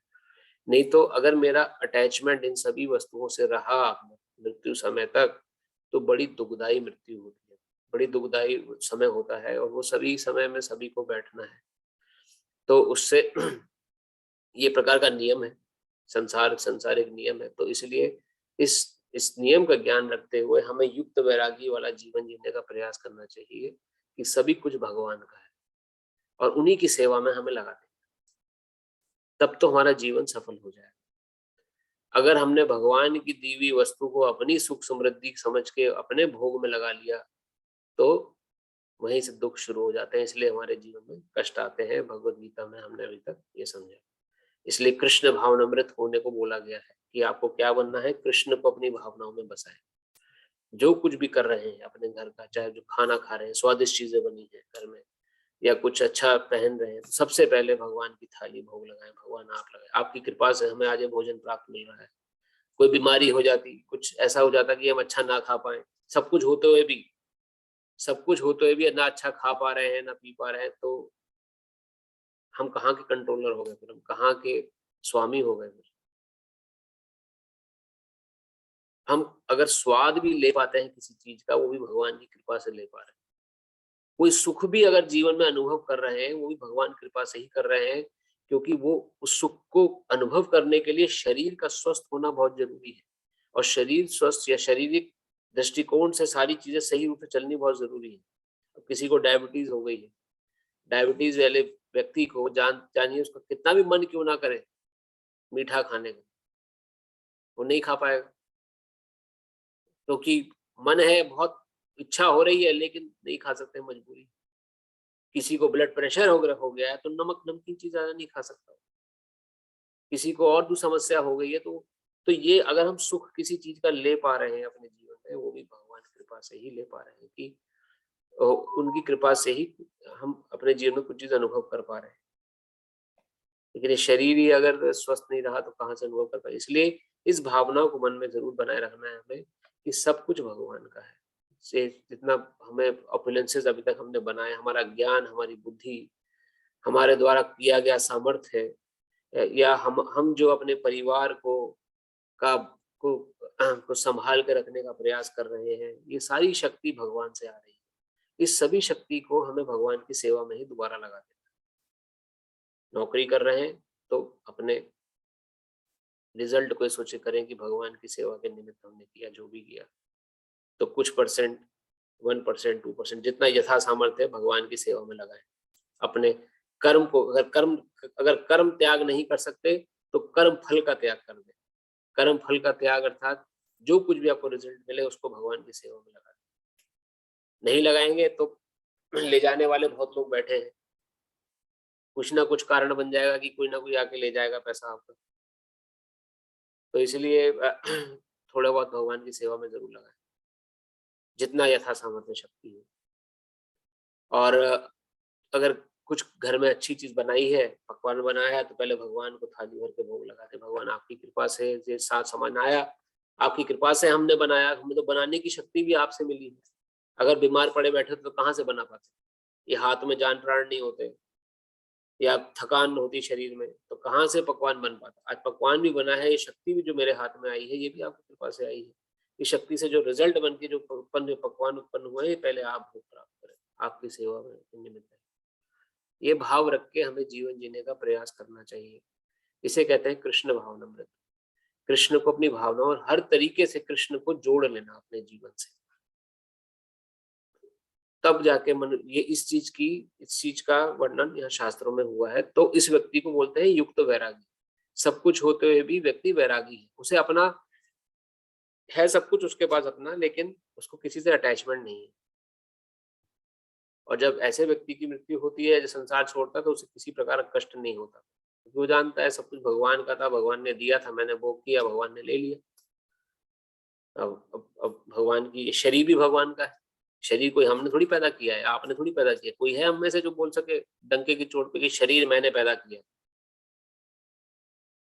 जिस शरीर में हम खुद रह रहे हैं वो भी हमने पैदा नहीं करा, वो भी हमें मिल गया है। मनुष्य शरीर, कुत्ते बिल्ली मच्छर मक्खी बन के पैदा हो जाते तो क्या होता? ऐसे जीव भी संसार में हैं जो निम्न योनियों में है। ऐसे ऐसे बैक्टीरिया हैं जो रात को पैदा होते हैं, सुबह होने से पहले मर जाते हैं। उनकी जीवन की अवधि ही 3 या 4 घंटे की होती है। ऐसे वायरस हैं, ऐसे बैक्टीरिया हैं, ऐसा शरीर भी है मतलब। तो हमें मनुष्य शरीर मिला जिसपे हमारा कोई कंट्रोल नहीं था। इस मनुष्य शरीर में आके हमने कार्य किए, उन कार्यों पे भी हमारा कंट्रोल नहीं। तो इस मनुष्य शरीर और जो कार्यों का रिजल्ट मिला उसको अपना समझ के हम बैठ गए, ये मेरा है, ये घर गृहस्थी मेरी है, ये सब कुछ ऑपुलेंस मेरा है, मैं नहीं भोगूंगा तो कौन भोगेगा? तो इसीलिए संसार में ये अटैचमेंट बन जाती है। तो इस अटैचमेंट से दूर जो व्यक्ति रहता है उसको भगवान वर्णन कर रहे हैं कृष्ण भावना में व्यक्ति होता है। सब कुछ कृष्ण का है, हमें देने वाले सब कुछ कृष्ण है, हमें उनको बस लौटाना है प्रेम प्रेम के साथ। तो वो हम अभी तक समझते आ रहे हैं। भगवान ने यहाँ पर दो प्रकार के व्यक्तियों की वर्णन कर रहे हैं। एक तो वैरागी, एक तो जो योगी व्यक्ति होता है उसका किस प्रकार से इस चंचल मन को स्थिर करना है। और हमारा सबसे बड़ा शत्रु कौन है इस विचारधारा और हमें हमारे बीच में? हमारा मन खुद ही हमारा सबसे बड़ा शत्रु है। बाहर का तो कोई व्यक्ति है ही नहीं, अंदर ही हमारे मन जो बैठा हुआ है यही हमें भगवान की भक्ति में नहीं लगने देता। यही माइंड में, जैसे कई संत लोग वर्णन करते हैं कि अगर मन में बुरे विचार आए तो उनको अब त्याग देना चाहिए, सोच के कि मन की सत्ता नहीं है, सत्ता कृष्ण की है। जिसकी सत्ता होती है उसका बोलबाला होता है। जैसे अभी जो उत्तर प्रदेश, जो इंडिया में रह रहे हैं, वो जानते हैं किस प्रकार उत्तर प्रदेश में बुलडोजर बाबा की सत्ता है। आप सभी जानते हैं बुलडोजर बाबा कौन है? एक नए बाबा आए हैं। हाँ प्रभु जी, योगी जी, योगी आदित्यनाथ जी। योगी आदित्यनाथ जी, उनकी सत्ता है। देखिए, कोई माई का लाल खड़ा नहीं हो सकता उनके आगे। कितने बड़े से बड़ा कोई क्यों ना क्रिमिनल हो, उनके घर पे जाके बुलडोजर चढ़ाते हैं, तोड़ देते हैं उसका घर जाके, क्योंकि उनकी सत्ता है। किसका बस चलेगा उनके आगे? कोई कितना भी बोले, ढींगे मारे कि मैं यहाँ का मुखिया हूँ, मैं यहाँ का प्रमुख हूँ, मैं यहाँ का सबसे बड़ा गुंडा बदमाश हूँ, देखता हूँ कौन मेरा उखाड़ लेता है, उसी के जाके घर पे उसका बुलडोजर चलाते हैं। ले भाई अब आप तो जिसकी सत्ता है उसका बोलबाला होना चाहिए, उसी का ही बात हमें माननी चाहिए। उसी तरह से यहाँ पर सत्ता किनकी है? भगवान कृष्ण की सत्ता है। भगवान कृष्ण ने क्या बोला है? ये यथा मां प्रपद्यन्ते तांस भजाम्य हम। हे अर्जुन, मेरी शरण में आके मेरे स्वरूप का भजन करो। मेरे भजन करोगे तो क्या होगा? तुम मेरी स्मृति को प्राप्त होगे और अंत में मुझे प्राप्त कर लोगे। लेकिन मन क्या कहता है? अरे भगवान कृष्ण की भक्ति में क्या रखा है, जाके कहीं एंजॉय करके आते हैं, पिक्चर देख के आते हैं, किसी को बुली करके आते हैं, किसी को परेशान करके आते हैं, नहीं तो किसी की निंदा चुगली करते हैं, और हम मन की सत्ता मान के बैठ जाते हैं। मन की सत्ता नहीं है। मन तो आपको जब तक दूर भगाता रहेगा भगवान से, जब तक आप मन पे लगाम नहीं कसेंगे। जिस प्रकार बुलडोजर बाबा की सत्ता है, उसके आगे कोई कुछ नहीं चल सकता। उसे भगवान की सत्ता है, भगवान के आगे किसी का जोर नहीं है। मन के हाथों हमें, अगर मन हमें बोले भगवान से दूर जाने को, तो उसको हम नजरअंदाज कर देना चाहिए। हम क्यों मन की बात माने? मन की सत्ता थोड़ी है। मन तो डरा के रखता है, अरे अभी कुछ हो जाएगा, अरे अभी परिवार के साथ बैठ के रखो, कोई पता नहीं कभी कुछ घटना ना घट जाए तुम्हारे साथ, कोई तुम्हारे प्राण पखेरु ना उड़ जाए, या कोई तो बीमारी ना हो जाए, या कोई चोर चक्का ना कूद जाए। कई विचार, कई तरह के थॉट इस माइंड में घूम रहे हैं। अनगिनत थॉट ट्रेन्स यहाँ से आ रही, जैसे कि मुंबई लोकल चलती है, आप लोगों को कुछ लोगों को अनुभव होगा।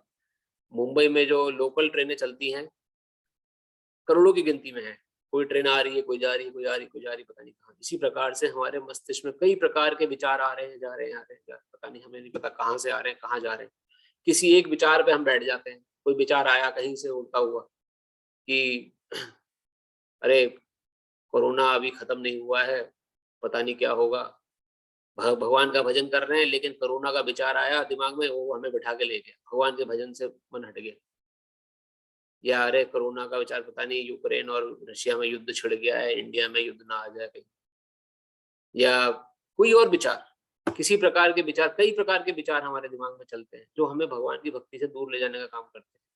तो उस समय हमें अपने मन को, समझदार व्यक्ति क्या है, अगर गलत ट्रेन में बैठ गया है तो उसे जैसे ही ज्ञान हो कि मैं गलत ट्रेन में बैठ गया हूँ, उतर जाना चाहिए अगले स्टेशन पे और सही ट्रेन में बैठना चाहिए। उसी प्रकार से अगर हमें लगे कि ये विचार, हम ये कंट्रोल नहीं कर सकते कि विचार आ कहाँ से रहे, हम ये कंट्रोल कर सकते हैं कि ये जो विचार हमें ले जा रहा है, ये हमें कृष्ण की तरफ ले जा रहा है कि कृष्ण से दूर ले जा रहा है। अगर हमें लगे कि ये विचार हमें कृष्ण से दूर ले जा रहा है, कृष्ण के प्रति अविश्वास बढ़ा रहा है, कृष्ण के प्रति श्रद्धा भाव खत्म कर रहा है, तो उस विचार को तुरंत त्याग देना चाहिए। कैसे भी करके मन में कोई और दूसरी कुछ चीज सोच के या किसी तरह से अपने ध्यान बढ़ा, और भगवान कृष्ण का नाम जप करना चाहिए। इसे कहते हैं प्रयास। इसको अर्जुन को भगवान ने करने को कहा। अर्जुन ने भगवान कृष्ण से यही बोला था, भगवान मैं हवा के वेग को कंट्रोल कर सकता हूँ, पर ये मन इतना शक्तिशाली है, ऐसे विचार मेरे अंदर ला रहा है, ऐसे मेरे अंदर भावनाएं उत्पन्न हो रही हैं, मैं आपसे नहीं जुड़ पा रहा हूँ, मैं कैसे इसको कंट्रोल करूँ? आप मुझे अभी कहें कि मैं हवा की दिशा बदल दूं, मैं बदल सकता हूँ, पर इस मन को नहीं कंट्रोल कर सकता। तो भगवान ने अर्जुन को क्या उत्तर दिया? अभ्यास एवं कौन्तेय, प्रैक्टिस। जितनी बार विचार उल्टे दिशा में जाए उतनी बार उसको सीधी दिशा में मोड़ी, उतनी बार वहां से उत्तर दीजिए। प्रैक्टिस करने को भगवान ने कहा है, ये हम पढ़ेंगे भगवत गीता। तो यहाँ पर भगवान वर्णन कर रहे हैं कि हे अर्जुन, वह पूर्ण योगी है जो अपनी तुलना समस्त प्राणियों के उनके सुखों दुखों वास्तविक समानता दर्शन करता है। ये हमने किस संदर्भ में पढ़ा? उस व्यक्ति को जो कृष्ण भावना भावित हो गया है, वो सभी व्यक्तियों को समान दृष्टि से देखता है। वो किसी से छल कपट या ईर्ष्या नहीं करता। उसको ये नहीं दिखता कि ये मेरा कॉम्पिटिटर है या ये मेरा कॉम्पिटिटर नहीं है। उसको हर कोई एक ही दृष्टिकोण से सबको देखता है और कि वो कृष्ण का अंश है और अपना कर्तव्य करता है, भगवान कृष्ण की शरण में रहे, चाहे उसको लाभ हो चाहे हानि। उसको फिर किसी को नीचे दिखाने की आवश्यकता नहीं। तो वो कृष्ण भावनामृत भाव जो है वो तभी हमारे हृदय में जागृत होगा जब हम भगवान के प्रति विश्वास जागृत करेंगे, जब इस मन के विरुद्ध हम लड़ने के लिए सशक्त होंगे।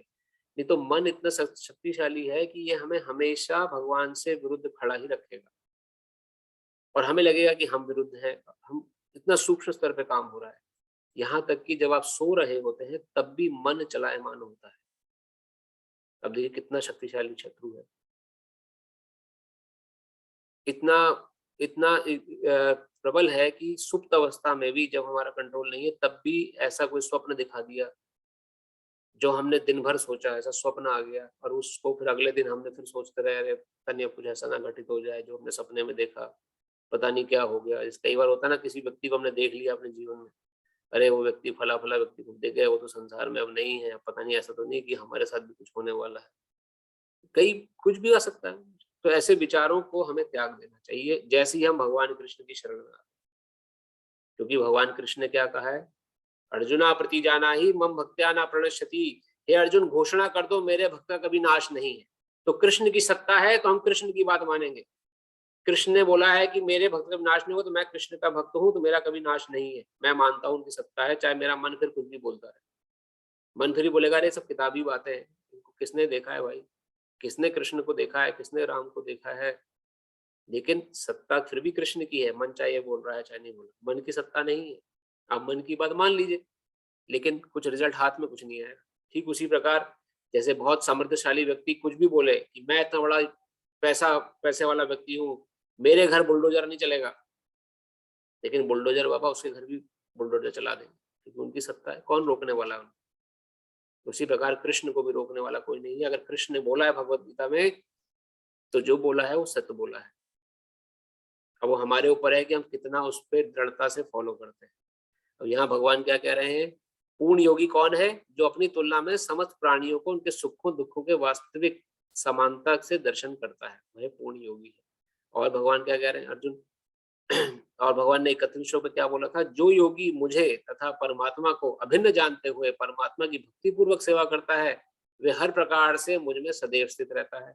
तो ये एक डायरेक्शन और आ रही है भगवान से कि जो भगवान को सब में स्थित देखता है, हर किसी में परमात्मा रूप में भगवान उपस्थित है, हर जीव में, शूद्र चींटी तक में भी भगवान उपस्थित है, तो उसका भी सम्मान हमें करना है। तो जो व्यक्ति इस भाव से जीवन जीता है वो भगवान को सदैव हर जगह देखता है और भगवान भी उसे सब जगह देखते हैं।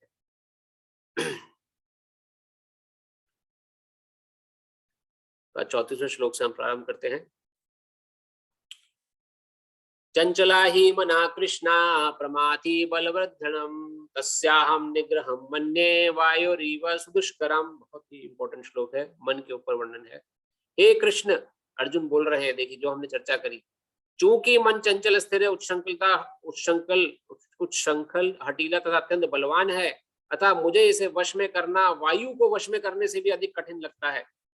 आगे देखिए बात हो, अभी जब बोल रहे थे कि मन इतना शक्तिशाली है, इसकी थॉट ट्रेन्स जो चल रही है मन में, माइंड में, जो मैं भगवान से दूर किए दे रही है,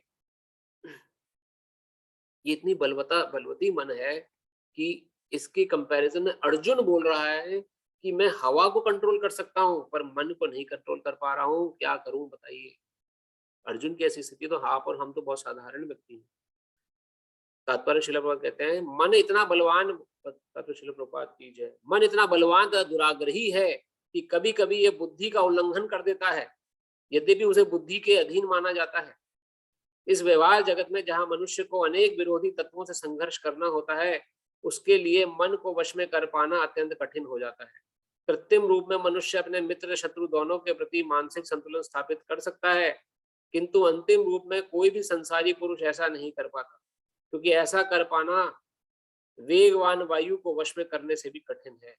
वैदिक साहित्य कठोपनिषद में कहा गया है, आत्मनाम रथिनम विद्धि शरीरम रथमेव च बुद्धिम तू सारथिम विद्धि मनः प्रग्रेमेव च इंद्रियाणि हयानुहर विशेषान्यस्तेषु गोचरान् आत्मेन्द्रिय मनोयुक्तम भोक्ते अंतर्युहुर्मनीषिणः। प्रत्येक व्यक्ति इस भौतिक शरीर रूपी रथ पर आरूढ़ है और बुद्धि इसका सारथी है। अब देखिए यहाँ पर शरीर की उपमा जो है एक रथ से दी जा रही है। प्रत्येक व्यक्ति यानी हम सब इस भौतिक शरीर रूपी रथ पर आरूढ़ है। ये शरीर जो है एक रथ है, इसकी बुद्धि और बुद्धि इसका सारथी है। सारथी कौन है? हमारी इंटेलिजेंस। मन लगाम है, रेन्स इज माइंड। मन लगाम है और इंद्रियां घोड़े हैं।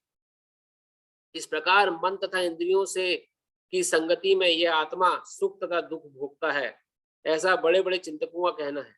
यद्यपि बुद्धि को मन का नियंत्रण करना चाहिए, किंतु मन इतना प्रबल तथा हठी है कि इसे अपनी बुद्धि से भी जीत पाना कठिन हो जाता है। इंटेलिजेंस भी कई बार फेल हो जाती है, तभी तो लोग सिगरेट पीते हैं। इंटेलिजेंस बोल रही है cigarette smoking is injurious to health.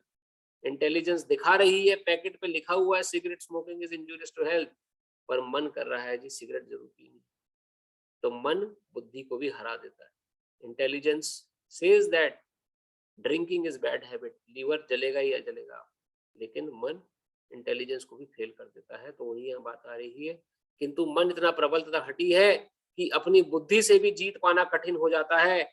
जिस प्रकार अच्छी से अच्छी दवा द्वारा कभी कभी रोग वश में नहीं हो पाता, ऐसे प्रबल मन को योगाभ्यास द्वारा वश में किया जा सकता है, किंतु ऐसा अभ्यास कर पाना अर्जुन जैसे संसारी व्यक्ति के लिए कभी भी व्यवहारिक नहीं होता। तो फिर आधुनिक मनुष्य के संबंध में क्या कहा जाए? यहाँ पर प्रयुक्त उपमा अत्यंत उपयुक्त है।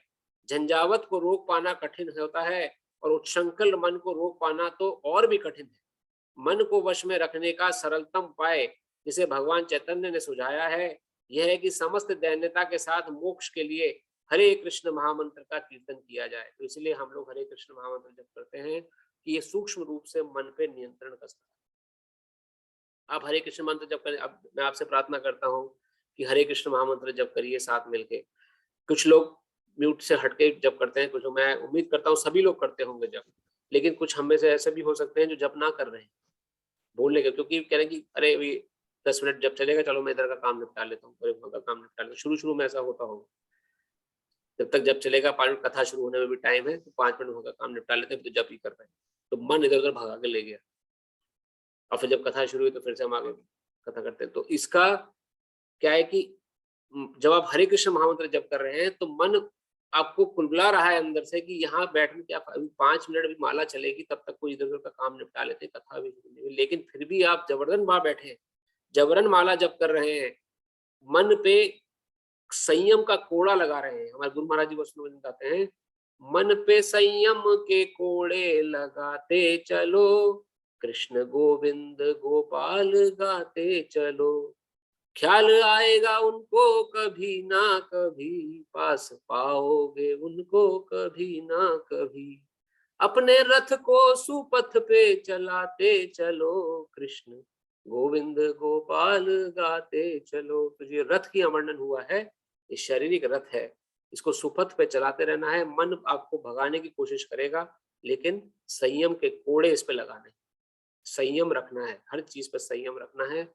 संयम के कोड़े जब तक मन पे लगते रहेंगे तो ये मन आगे, मन भटकेगा नहीं। और संयम की सबसे बड़ी क्या संयम है? हरे कृष्ण महामंत्र का जप नियमित रूप से रोज, चाहे मन करे चाहे ना करे, एक माला जप तो करनी ही करनी है। ऐसा दृढ़ संकल्प आप सभी के हृदय में होना चाहिए। अगर आप भक्ति पथ के योगी हैं तो भक्ति पथ के योगी के मन में दृढ़ संकल्प अवश्य होना चाहिए कि चाहे एक कुछ हो जाए इधर से उधर, एक माला जप तो मुझे इतने दिन भर में करनी ही करनी है। आगे चलो मैक्सिमम की कोई करना नहीं है, लेकिन एक कम से कम एक माला तो मैं करूंगा या करूंगा। ये यहाँ पर वर्णन आ रहा है कि मोक्ष चैतन्य महाप्रभु द्वारा दिन हरे कृष्ण महामंत्र का कीर्तन किया जाए, क्योंकि सरलतम विधि है मन को लगाम में लगने की। विधि यह है सबे मनहा कृष्ण पदार वंदयो, मनुष्य को चाहिए कि अपने मन को पूर्णतया कृष्ण में लगाए, तभी मन विचलित करने के लिए अन्य व्यवस्थाएं शेष नहीं रह जाएंगी।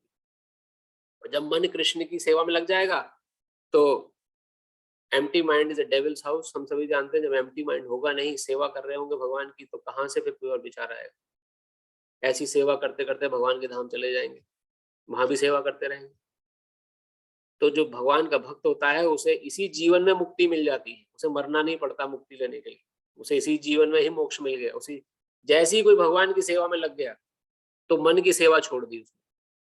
क्योंकि इस समय हम मंदिर में बैठे हैं, अगर ना कथा कर रहे होते, ना हम सेवा कर रहे होते, तो क्या कर रहे होते? संडे का दिन है, सैटरडे का दिन है, खाली है, कुछ काम नहीं है, कहीं चले जाते घूमने, कहीं टीवी स्पोर्ट कुछ देख लेते, कुछ और गलत सेवन होता तो कहीं पॉप अप में चले जाते, कुछ शराब वराब पी रहे होते कहीं पर। लेकिन भगवान की यही कृपा, भक्तों का सानिध्य मिला, तो आज हम भगवान की हरि कथा कर रहे हैं, आप सभी को सानिध्य मिला, आप सुन रहे हैं। कितने लोग संसार में ऐसे ही भटक रहे हैं, मन के हाथों नाच रहे हैं, जैसे जैसे जैसे मन नचा रहा है वैसे नाच रहे हैं, और लग रहा है कि we are independent. Srila Prabhupada कहते हैं कि हम we have got the independence from Britishers but we become slave to our mind. हमारे माइंड के हम लोग स्लेव हो गए। अब माइंड चाहे अच्छी चीज गलत चीज को अच्छा भी बना के परोसे हमारे आगे, हम उसे स्वीकार कर लेंगे। माइंड कितना भी बोले कि भजन भक्ति में कुछ नहीं रखा है, ये सब पुरानी कपोल बातें हैं। एंजॉयमेंट, फास्ट ट्रैक, जीवन को एकदम आपको तेज तर्रार बनाना है, उसमें हम विश्वास कर लेंगे। लेकिन यहाँ उसकी वर्णन आ रहा है, अर्जुन कह रहे हैं जो कि हमारी तरह आपकी तरह गृहस्थी थे, कि मन बड़ा कठिन है, क्या करूं भगवान मैं ऐसा कि इस मन को कंट्रोल कर पाऊं। तो भगवान देखिए अगले उत्तर में क्या बोलते हैं।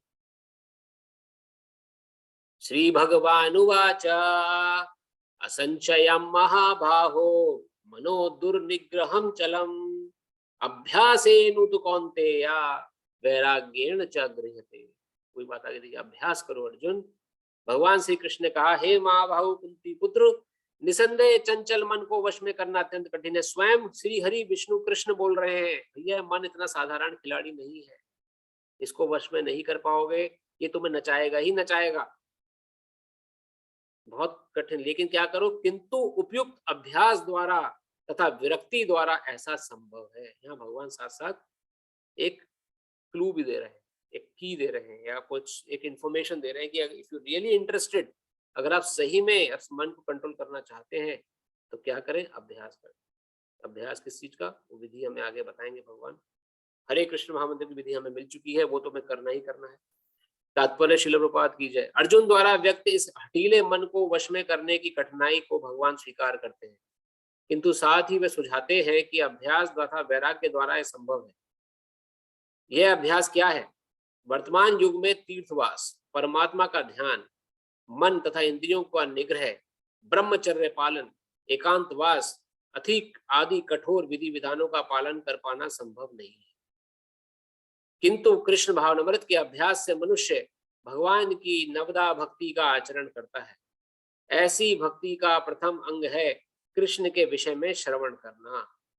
मन को समस्त प्रकार की दुश्चिंताओं से शुद्ध करने के लिए यह परम शक्तिशाली एवं दिव्य विधि है।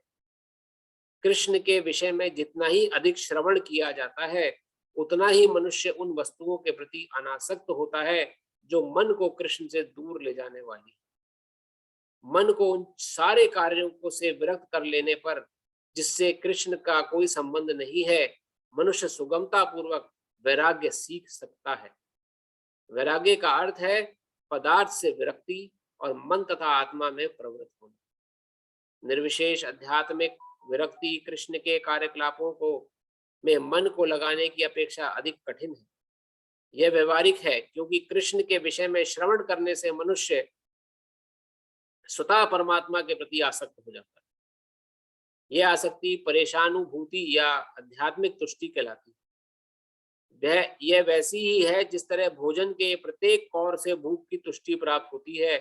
भूख लगने पर मनुष्य जितना अधिक खाता जाता है, उतनी ही अधिक तुष्टि और शक्ति मिलती जाती है। इसी प्रकार भक्ति संपन्न करने से दिव्य तुष्टि और शक्ति उसे मिलती जाती है। इसी प्रकार भक्ति संपन्न करने से रिपीट हो गया, क्योंकि मन भौतिक वस्तुओं से विरक्त हो जाता है। यह कुछ वैसा ही है जैसे कुशल उपचार तथा सुपत्य द्वारा रोग का इलाज। अतः भगवान कृष्ण के कार्यकलापों का श्रवण उन्मत्त मन का कुशल उपचार है और कृष्ण को अर्पित भोजन ग्रहण करना रोगी के लिए उपयुक्त पथ्य है। ये उपचार ही कृष्ण भावनामृत की विधि है। बहुत ही सरल शब्दों में यहाँ बता दी गया है। कृष्ण भावनामृत क्या है? कृष्ण के बारे में नियमित रूप से सुनना और कृष्ण को भोग अर्पित करके वही भोजन को खाना। जो हम खाना खाएंगे, जो प्रसाद लेंगे, वो दवाई है, वो हमारे मन को कंट्रोल करेगी और और हमारी जो हमारी हरिनाम है और जो भगवान का नाम जप कर रहे हैं, भगवान की जो कथा सुन रहे हैं, ये कथा जो है ये हमारे मन को लगाम कसने का काम करेगी। तो ये इंपॉर्टेंट श्लोक था, अगर आप नोट करना चाहें से नोट कर सकते थे। कथा को हम यहीं विराम देते हैं क्योंकि भक्तों की तरफ से ये वो आ रहा है कि ये कथा को विराम देते हैं। तो हम लोग आज इसके आगे हम पढ़ेंगे क्योंकि ये बहुत ही इंपॉर्टेंट कुछ श्लोक चल रहे हैं। ये हमारे जीवन के लिए बहुत सदुपयोगी है कि किस प्रकार अपने मन को हम कंट्रोल करें। मन जो है ये अनगिनत रूप से हमें दबाने का, दूर करने का प्रयास करता है। तो आप सभी, भगवान से प्रार्थना है कि आप सभी इसको समझ पाएं और इस मन से युद्ध लड़ सकें। एक संत बाबा वर्णन करते हैं कि जो योगी का, जो भक्त का जीवन होता है वो साधारण जीवन नहीं है, वो एक फौजी के समान उसका जीवन हो जाता है। निरंतर उसका युद्ध चल रहा है फिर मन से। मन बोलता है अरे छोड़ो भक्ति करना, लेकिन नहीं, फिर भी दृढ़ता से जो बैठा हुआ है वो रियल सोल्जर है। तो we are soldier of Krishna. तो उस भावना से अपने मन के विरुद्ध हमें उसको ठीक करने का प्रयास करना है इस मनुष्य जीवन। इन्हीं शब्दों के साथ कथा को हम विराम देते हैं। आपके मन में कोई प्रश्न हो तो 5 मिनट हम प्रश्न चर्चा कर सकते हैं। प्रभु जी का वो आप अगर अनाउंसमेंट कर सकें भगवत गीता डिस्ट्रीब्यूशन के लिए, या किसी को चाहिए हो तो संपर्क करें आपसे। हाँ, वो जैसे गिरीश प्रभु जी हमारे बीच में ये भगवत गीता के प्रमुख सेवक, मतलब अपनी तरफ से भगवान ये सबको डिस्ट्रीब्यूट करते हैं थ्रू आउट यूएस। तो अगर आपको इंग्लिश, हिंदी किसी भी वर्जन में भगवत गीता चाहिए हो तो या तो मुझे या गिरीश प्रभु जो है हमारे बीच में, उनको आप संपर्क कर सकते हैं। then and coordinate, he can ship the Bhagavad Gita at your premise. घर पे आपके आ जाएगी भगवत गीता। और कुछ प्रभु? धन्यवाद प्रभु जी। प्रभु जी, थैंक यू प्रभु। और कोई किसी भक्त का, किसी माता का कोई प्रश्न? हरे कृष्ण प्रभु जी। हरे कृष्ण माता जी। प्रभु जी, मेरा ये प्रश्न था कि जैसा हमने अभी लास्ट श्लोक में सुना कि जो भक्त है वो वही खाता है जो भगवान को भोग लगता है। तो अगर हम घर में हैं तो हम भगवान को भोग लगा के खा सकते हैं, लेकिन कभी ऐसा भी होता है कि हम 3-4 दिन के लिए कहीं बाहर चले गए तो तब तो पकाना खाना संभव होता नहीं। तो भक्त क्या करते हैं तब? मतलब ये तो बहुत कठिन है। दूसरी बात है कि भगवान का विग्रह घर में होता है, फिर उनको क्या साथ में लेकर जाते हैं या कहीं जाना हो तो? मेरे मन में ये प्रश्न आया। और इस प्रश्न का आमतौर पे जनरली प्रश्न आता है सामने कि अगर हम बाहर जाएं 3-4 दिन के लिए तो क्या करें, उस समय हम क्या कर सकते हैं, या विग्रह है घर में। तो विग्रह के प्रश्न का उत्तर बाद में देता हूँ, पहले खाने पे हम चर्चा करते हैं। तो जनरली अगर आप बाहर जाते हैं तो सबसे, अगर आप बाहर जाके, जैसे कि यूएस में तो बहुत सुविधाएं हैं कि यहाँ पे अपना, जैसे हम लोग जब बाहर जाते हैं क्या करते हैं कि हम लोग जब बाहर जाते हैं तो हमारी धर्मपत्नी जो है वो साथ में राइस कुकर है या कुछ है, हम लोग साथ लेके जाते हैं। तो किसी होटल में कहीं पर we can cook from our side. और उसके बाद फिर हम बाहर हम तभी भी नहीं खाते, क्योंकि बाहर खाने का अर्थ है कि जो जिस भाव से वो अन्न पकाया गया है वो भाव आपके अंदर आ जाएगा। अगर ऐसे व्यक्ति ने वो भोजन पकाया है जिसका हाथ का भोजन खा रहे हैं जो कि कृष्ण को जानने की बात तो दूर, जो पता नहीं किस भाव से क्या सोच रहा है दूसरे व्यक्ति को मारने के लिए, वो भाव अन्न के माध्यम से हमारे हृदय में प्रवेश कर जाता है। तो अगर वो संभव नहीं है आपके लिए, तो आपके घर में अगर ठाकुर जी हैं तो उनको कुछ भोग लगा के आप रखें, जैसे कि तुलसी पत्र का भोग लगाएं, तुलसी पत्र लगा चढ़ाते हैं, और और कुछ ऐसा भोग का कुछ सामान तैयार रखें जो कि जब बाहर जा रहे हो, तो जो आप बाहर खा रहे हैं परिस्थितिवश या किसी कारण से आप बाहर का खाना पड़ रहा है, तो पहले तो ये कोशिश करें कि उसमें प्याज लहसुन ना हो, अगर भक्ति भाव है। लेकिन अगर नहीं कर पा रहे हैं तो वो भी खा पाते हैं, तो जो बाहर का भोजन आप खा रहे हैं उसमें जो आपने घर पे भोग लगाया है उसमें थोड़ा सा मिक्स कर लें, मिश्रित कर लें वो, ताकि वो भी प्रसाद के स्पर्श से शुद्ध हो जाएगा। एटलीस्ट जो प्रसाद ठाकुर जी ने घर में भोग लगाया, आपने वो मिक्स करके सेवन कर लिया। अगर मजबूरी में हो सके तो खुद ही हम राइस कुकर, एक यहाँ पे बहुत सुविधा है, 2-3-4 दिन की बात है तो राइस कुकर है, नहीं तो वो इलेक्ट्रिक ओवन आती है, जिसमें इलेक्ट्रिक ओवन से आप घर में दाल चावल बना सकते हैं। हमने ये भी ट्राई किया, हम न्यूयॉर्क गए थे तो हमने बहुत सारे एक्सपेरिमेंट किए, क्या क्या कर सकते हैं बाहर ना खाना खाएं उसके लिए। तो इन एक्सपेरिमेंट का नतीजा ये सब निकल के आया कि दाल चावल आप बना सकते हो इलेक्ट्रिक ओवन में, या खिचड़ी बना सकते हैं, या फ्राइड राइस बना सकते हैं। कुछ आप घर में अगर ओवन है तो आप ब्रेड बना के रखिए, ब्रेड घर में बन जाती है बहुत आराम से। तो ब्रेड्स आपने घर में अपने घर की बनाई ब्रेड लेके जा सकते हैं, उसको आप खीरा टमाटर सब जगह मिलता है, सैंडविच बना के खा सकते हैं। तो ये कुछ चीजें हम लोग भी करते हैं फॉलो। हमें भी ट्रबल आई सामने यहाँ पर कहीं बाहर जाने में, ना खाने में, लेकिन भगवान की कृपा से कहीं बाहर अभी तक नहीं खाया है।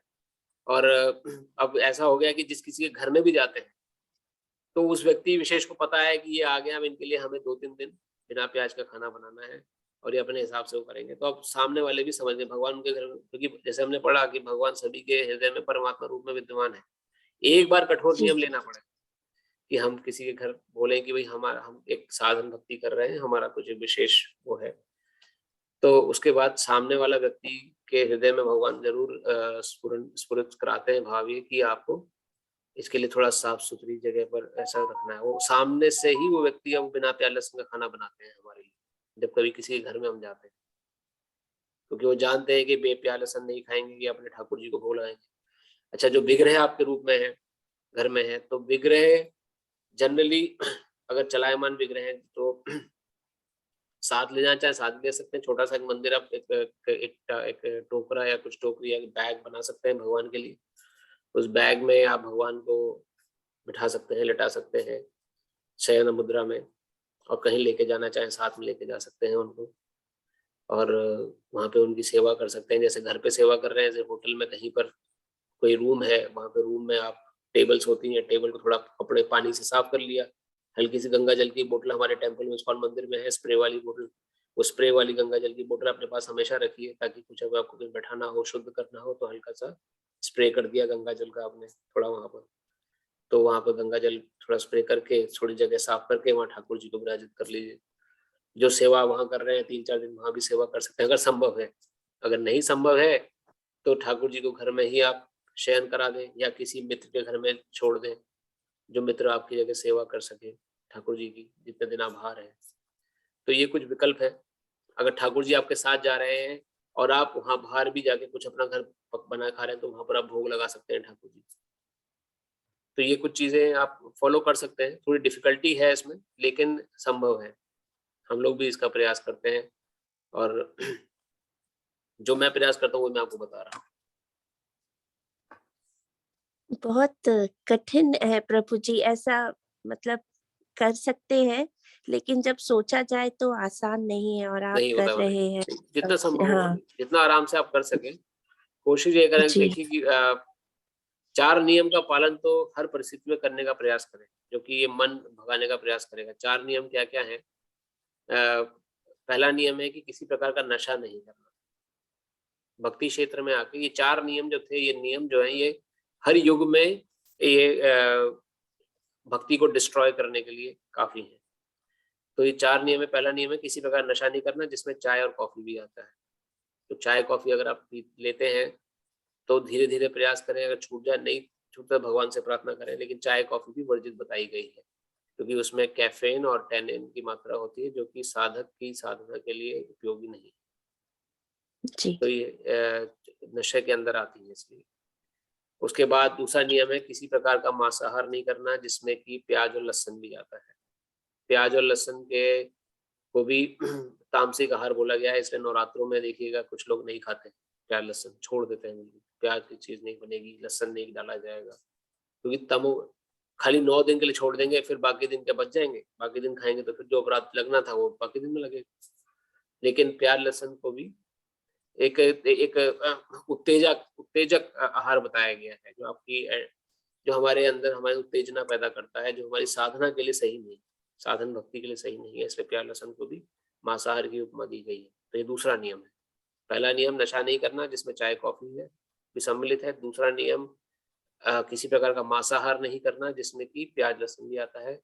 तीसरा नियम किसी प्रकार का जुआ नहीं खेलना, जुआ, शेयर मार्केट, स्टॉक एक्सचेंज, जहाँ पे मुनाफा और घाटा ये सब होता है, पैसा लगाता है इंसान और तो उसमें घाटा सौदा होने की आवश्यकता वो रहती है, तो ये थोड़ा सा इसमें बचने का प्रयास हमें करना चाहिए, क्योंकि ये जुए की श्रेणी में आता है। जी। और चौथा नियम व्यभिचार, पर स्त्री पुरुष समान, पर पुरुष पिता समान दृष्टि से रखना। तो ये 4 नियम तो हमें फॉलो करने हैं हर परिस्थिति में। भक्ति क्षेत्र में जो आगे बढ़ना चाहता है, जो सीरियस है, जो सिर्फ ज्ञान लेने के लिए वर्जित कर रहा है या जिसको उसके लिए अगर 4 नियम फॉलो नहीं कर पा रहा है, तो भक्ति क्षेत्र में आगे बढ़ना थोड़ा मुश्किल होगा, कठिन हो जाएगा और अनुभव नहीं होंगे जीवन में। भले ही आप माला जब भी करें, माला का प्रभाव नहीं पड़ेगा अगर ये अपराध हो रहे हैं। तो ये 4 नियम तो प्रमुख है।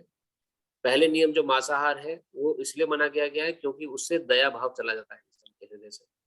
जो मांसाहार कर रहे हैं या जो प्याज लहसुन खा रहे हैं, उनके अंदर दया भाव नहीं होता। दूसरा जो नियम है जो नशा करना, उससे नशा करने से सत्यता चली जाती है, उससे इम्प्योरिटी आ जाती है, शरीर दूषित होता है।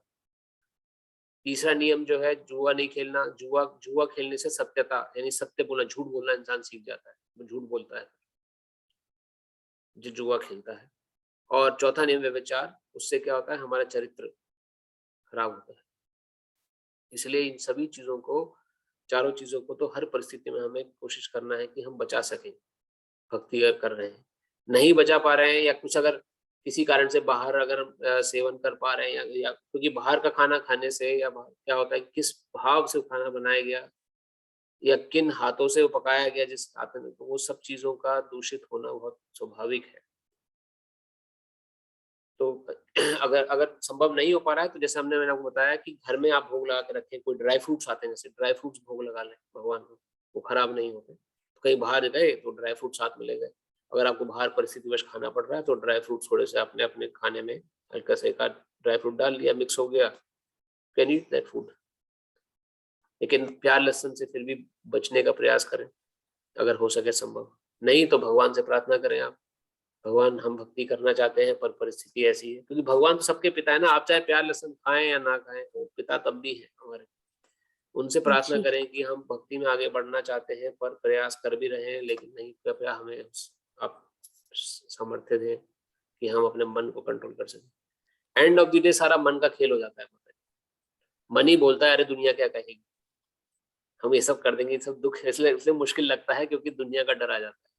किसी के घर गए तो वो लोग क्या कहेंगे, या किसी के वो लोग भक्ति वाले, तुम तो सब कुछ छोड़ दिए अभी से, ये सब क्या है।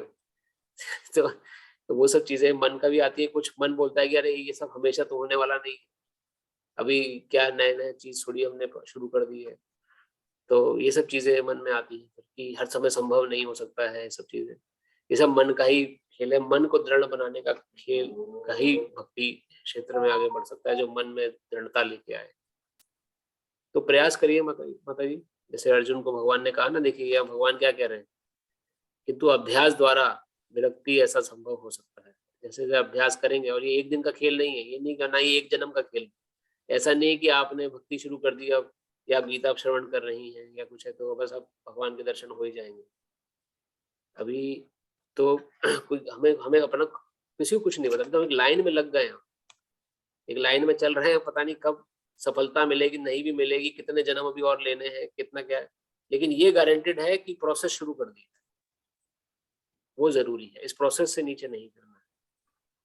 तो प्रयास करिए, और भक्ति शुरू आपने करी दी है, लाइन में तो हम सभी हैं ही, तो और ये वन वे ट्रैफिक है, वन वे रूट है भगवान का। भगवान ने भगवद गीता में कहा है जो एक बार शुरू कर देता है तो उसे तो मैं ही खींच के ले जाता हूँ फिर अपने पास, अब छोड़ नहीं पाएंगे हम भगवान को कभी भी। ये तो कम से कम तय होगा आपके मन में कि चाहे चलिए प्याज लहसुन भी खाना पड़ जाए, कुछ भी हो जाए, भगवान को छोड़ नहीं पाएंगे हम। भगवान के बिना कोई एक दिन सोच ले कि कृष्ण कौन है, नहीं मानना है, तो वो सब चीजें नहीं हो पाएंगी। कृष्ण को छोड़ना मुश्किल हो जाता है भक्त के लिए। जी बहुत बहुत धन्यवाद प्रभु जी। हरे कृष्णा माता जी। हरे कृष्ण। गिरीश प्रभु जी कुछ कहना चाहते हैं? You raise your hands.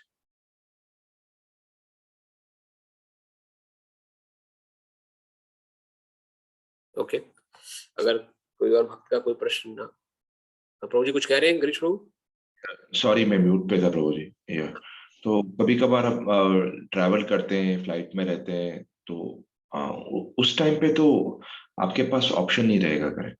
जैसे है ना आपने प्रभु, वीगन ऑप्शन ना, वीगन अप्लाई करिए, वीगन फूड, वीगन मील, वेजिटेरियन फूड, और आप साथ में कुछ रखिए। ऑप्शन सब जगह है प्रभु, लेकिन मन बोलता है वीगन तो सादा भोजन है, तो स्वाद भी नहीं आएगा, 15 घंटे का सफर है, सादा गुण कैसे निकालेंगे? तो जो भक्त होता है, भक्त के जीवन में क्या आता है कि वो कई लोग जो ट्रैवलिंग करते हैं वो उस ट्रैवलिंग के दौरान व्रत रखते हैं, जो प्रगाढ़ एकदम भक्त, जिनको अब किसी को पता लग गया है कि मेरे पास सामने एक हीरा है और एक तरफ है कांच के टुकड़े, तो जिसको हीरे की समझ हो गई है उस हीरे को प्राप्त करने के लिए वो सारा प्रयास करेगा। तो जो जो जो ये सारा खेल प्रयास का है। जैसे भगवान ने अर्जुन को बोला ना, अभ्यास के, अभ्यास जितना हम करेंगे उतना दृढ़ता आएगी हमारे अंदर, और दृढ़ता इतनी आएगी तो ये सब चीजें ऑटोमेटिकली डिमिनिश, गायब हो जाएंगी, आपको लगेगा ही नहीं। जैसे अभी आपके सामने विचार आ रहा है, अरे ट्रैवलिंग करेंगे तो क्या होगा, या कहीं बाहर जाते हैं तो थोड़ा मुश्किल होता है, ये विचार अभी क्यों आ रहा है? क्योंकि अभी हमारा अभ्यास नहीं है भगवान की भक्ति के प्रति। लेकिन जब आप खुद ही भक्ति में अभ्यासरत हो जाएंगे, एकदम प्रगाढ़ हो जाएंगे, तो आपको ध्यान में नहीं आएगा, अरे ट्रैवलिंग निकल जाएगा, 15 घंटे निकाल लेंगे कैसे भी करके, भगवान का नाम जगह निकाल लेंगे। अरे किसी का 3-4 दिन के लिए तो बाहर जा रहे हैं, कोई बात, निकाल लेंगे कैसे भी करके, भगवान है ना साथ में। तो भक्तों को ऐसा फील होता है, उनको ये सब चीजें दिखती नहीं, प्रॉब्लम की प्रॉब्लम, बड़ी प्रॉब्लम, कोई नहीं, पहले चाय कॉफी छोड़नी पड़ी, कोई बात, छोड़ जाए, क्या है उसमें, नहीं पियेंगे, प्याज लहसुन ही तो है, क्या छोड़ दे, नहीं खाएंगे, खर्चा ही बचेगा। तो अभ्यास वाली सारा खेल है। जितना जितना भक्ति क्षेत्र में अभ्यास करेंगे, ये जितने भी आसपास की बुराइयां हैं ना, ये ऑटोमेटिकली डिमिनिश हो जाएंगी। आपको अलग से प्रयास करना ही नहीं किसी चीज को छोड़ने का या किसी चीज को अपनाने का। लेकिन इसलिए इंपॉर्टेंस क्या है कि लगे रहें बस प्रयास, भगवान से प्रार्थना करते रहे, भगवान मुझे आपकी भक्ति करनी है, मैं अभी इस काबिल नहीं हो पाया हूँ या हो पाई हूँ कि मैं आपकी भक्ति पूर्ण कर सकूं, लेकिन मेरा मन आप पे पूरा रम गया है, अब आपके हाथों में मेरी डोर है, अब कैसे मैं पहुंचूंगी आप तक, कैसे पहुंचूंगा मैं आप तक, ये मैं नहीं जानता, अब मैं बस आपकी तरफ देख रहा हूँ और मुझे कुछ और दिखाई नहीं दे रहा। तो ये सोच के अब आगे बढ़ते रहे, मन में दृढ़ता, मन में 3 चीज ध्यान रखनी है, उत्साह, निश्चय और धैर्य, ये तीनों चीजें बहुत जरूरी है। भले ही हम सारे प्रयास ना कर पा रहे हो, अभी नियम पालन नहीं कर पा रहे हो, भार भी खाना पड़ रहा हो, भगवान से उस समय हाथ जोड़ ले, प्रार्थना कर ले, यही कृष्ण कॉन्शियस हो गया। देखिए आपने भोजन से पहले भगवान को हाथ जोड़ लिया, भगवान का स्मरण हो गया, भगवान मजबूरी में मुझे यहाँ कुछ लेना पड़ रहा है, भगवान मैं फ्लाइट में हूँ, मुझे मजबूरी में खाना पड़ रहा है, मेरे को कोई ऑप्शन नहीं है, कृपया मेरे इसको क्षमा कर दीजिए, आप मेरे पिता हैं, मैं आपका पुत्र हूँ। एक मेरा ही बेटा मुझसे ऐसा बोलेगा कि पापा मुझसे, मैं इतना प्रयास कर रहा हूँ, मैं आपने जो वैसा मुझे बताया जीने के लिए, मैं जीने का प्रयास कर रहा हूँ, पर मैं कुछ अपनी कमी की वजह से उसको कर नहीं पा रहा हूँ, तो मैं क्या उसे उठा के मारने लग जाऊंगा? और क्यों नहीं कर रहा है, मुझे और अच्छा लगेगा कि देखो उसने कम से कम एक्सेप्ट किया कि ये गलत है, but she is still in under my protection. So Krishna के साथ हमारा संबंध एकदम प्रैक्टिकल ग्राउंड्स पर है प्रभु। ऐसा नहीं कि भगवान ने देखा रे आज इसने प्याज खा ली, इज अबानिस्ट, इसको ये मेरे लायक नहीं है, फेंक दो से दूर, ऐसे भगवान नहीं है। भगवान बहुत प्रैक्टिकल भगवान है, उनके लीलाएं अगर आप पढ़ेंगे, अभ्यास करेंगे, वो सब अभ्यास का खेल है, समय का खेल है, समय देना पड़ेगा, आपको समझना पड़ेगा कि भगवान कृष्ण वास्तव में भगवान है तो क्यों है, ऐसे ही भगवान नहीं बन गए वो हमारे हृदय में बैठे हैं। आप अभी आपके हृदय में बैठे जानते हैं आप क्या, आप कैसे हो, आपके अंदर बाहर सबका पता है उनको। गिरीश प्रभु कैसे हैं, he knows everything about you. क्या सोच रहे हैं आप, क्या फीलिंग आपके मन में आएगी, क्या आप विकल्प लेंगे, ही नोज एवरीथिंग। कुछ बोलने की जरूरत नहीं है, बस लेकिन जब आप आगे बढ़ के बोलते हैं, प्रभु आपने ऐसा बोला है कि मुझे थोड़ा प्रयास करना है भक्ति में, मैं किन्हीं कारणों से नहीं कर पा रहा हूँ, या मेरे अंदर कुछ कमी है, लेकिन मैं प्रयासरत हूँ, मैं दृढ़ हूँ आपकी भक्ति में, मैं भक्ति नहीं छोड़ूंगा आप, भले ही मुझे आप कितनी लाते क्यों ना मार। इस विश्वास से भी टिके रहेंगे ना प्रभु जी, तो कल्याण हो जाएगा। ये विश्वास ही पैदा हो जाएगा। फिर चाहे प्याज लहसुन खाते, प्याज ये एक नियम है जरूर, लेकिन भक्ति क्षेत्र में उठने के लिए इनको करना जरूरी है। पर जब भक्ति मन में, हृदय में भक्ति जागृत होती है, तो ये बहुत नगण्य हो जाते हैं सब चीजें। ये कब छूट जाते हैं कुछ पता नहीं लगेगा आपको।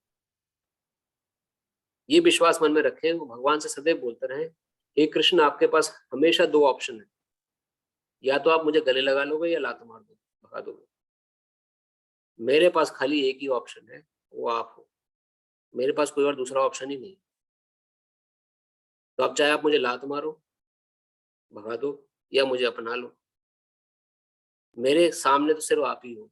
अगर मैं प्याज लहसुन खा रहा हूँ, आपको नहीं पसंद तो लात मार दीजिए, मुझे मार दीजिए लात, भगा दीजिए मुझे, नहीं आऊंगा। लेकिन मैं तो फिर भी आपको पूछता रहूँ, मैं तो फिर भी आपकी शरण में बैठा हूँ, क्योंकि मेरे को जानता ही नहीं दूसरा रास्ता।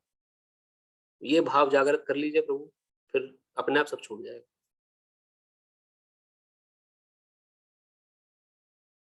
थैंक यू प्रभु जी। हरे कृष्ण।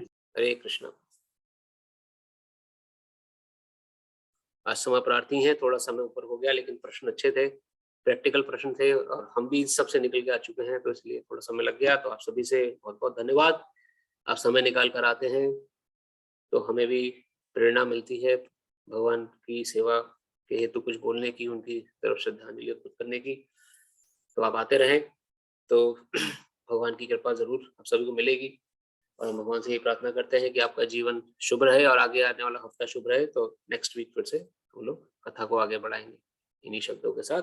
अच्छा, प्रभु जी की प्रार्थना थी हनुमान चालीसा गाने की, लेकिन प्रभु जी आज समय थोड़ा सा ऊपर हो गया है, हमें थोड़ी प्रसादों में व्यवस्था भी करनी थी।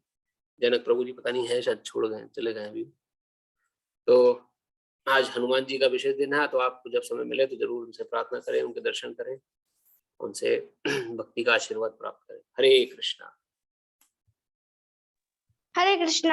हरे कृष्णा। हरे कृष्ण। हरे कृष्णा। हरे कृष्णा। हरे कृष्ण। हरे कृष्णा प्रभु, हरे कृष्ण।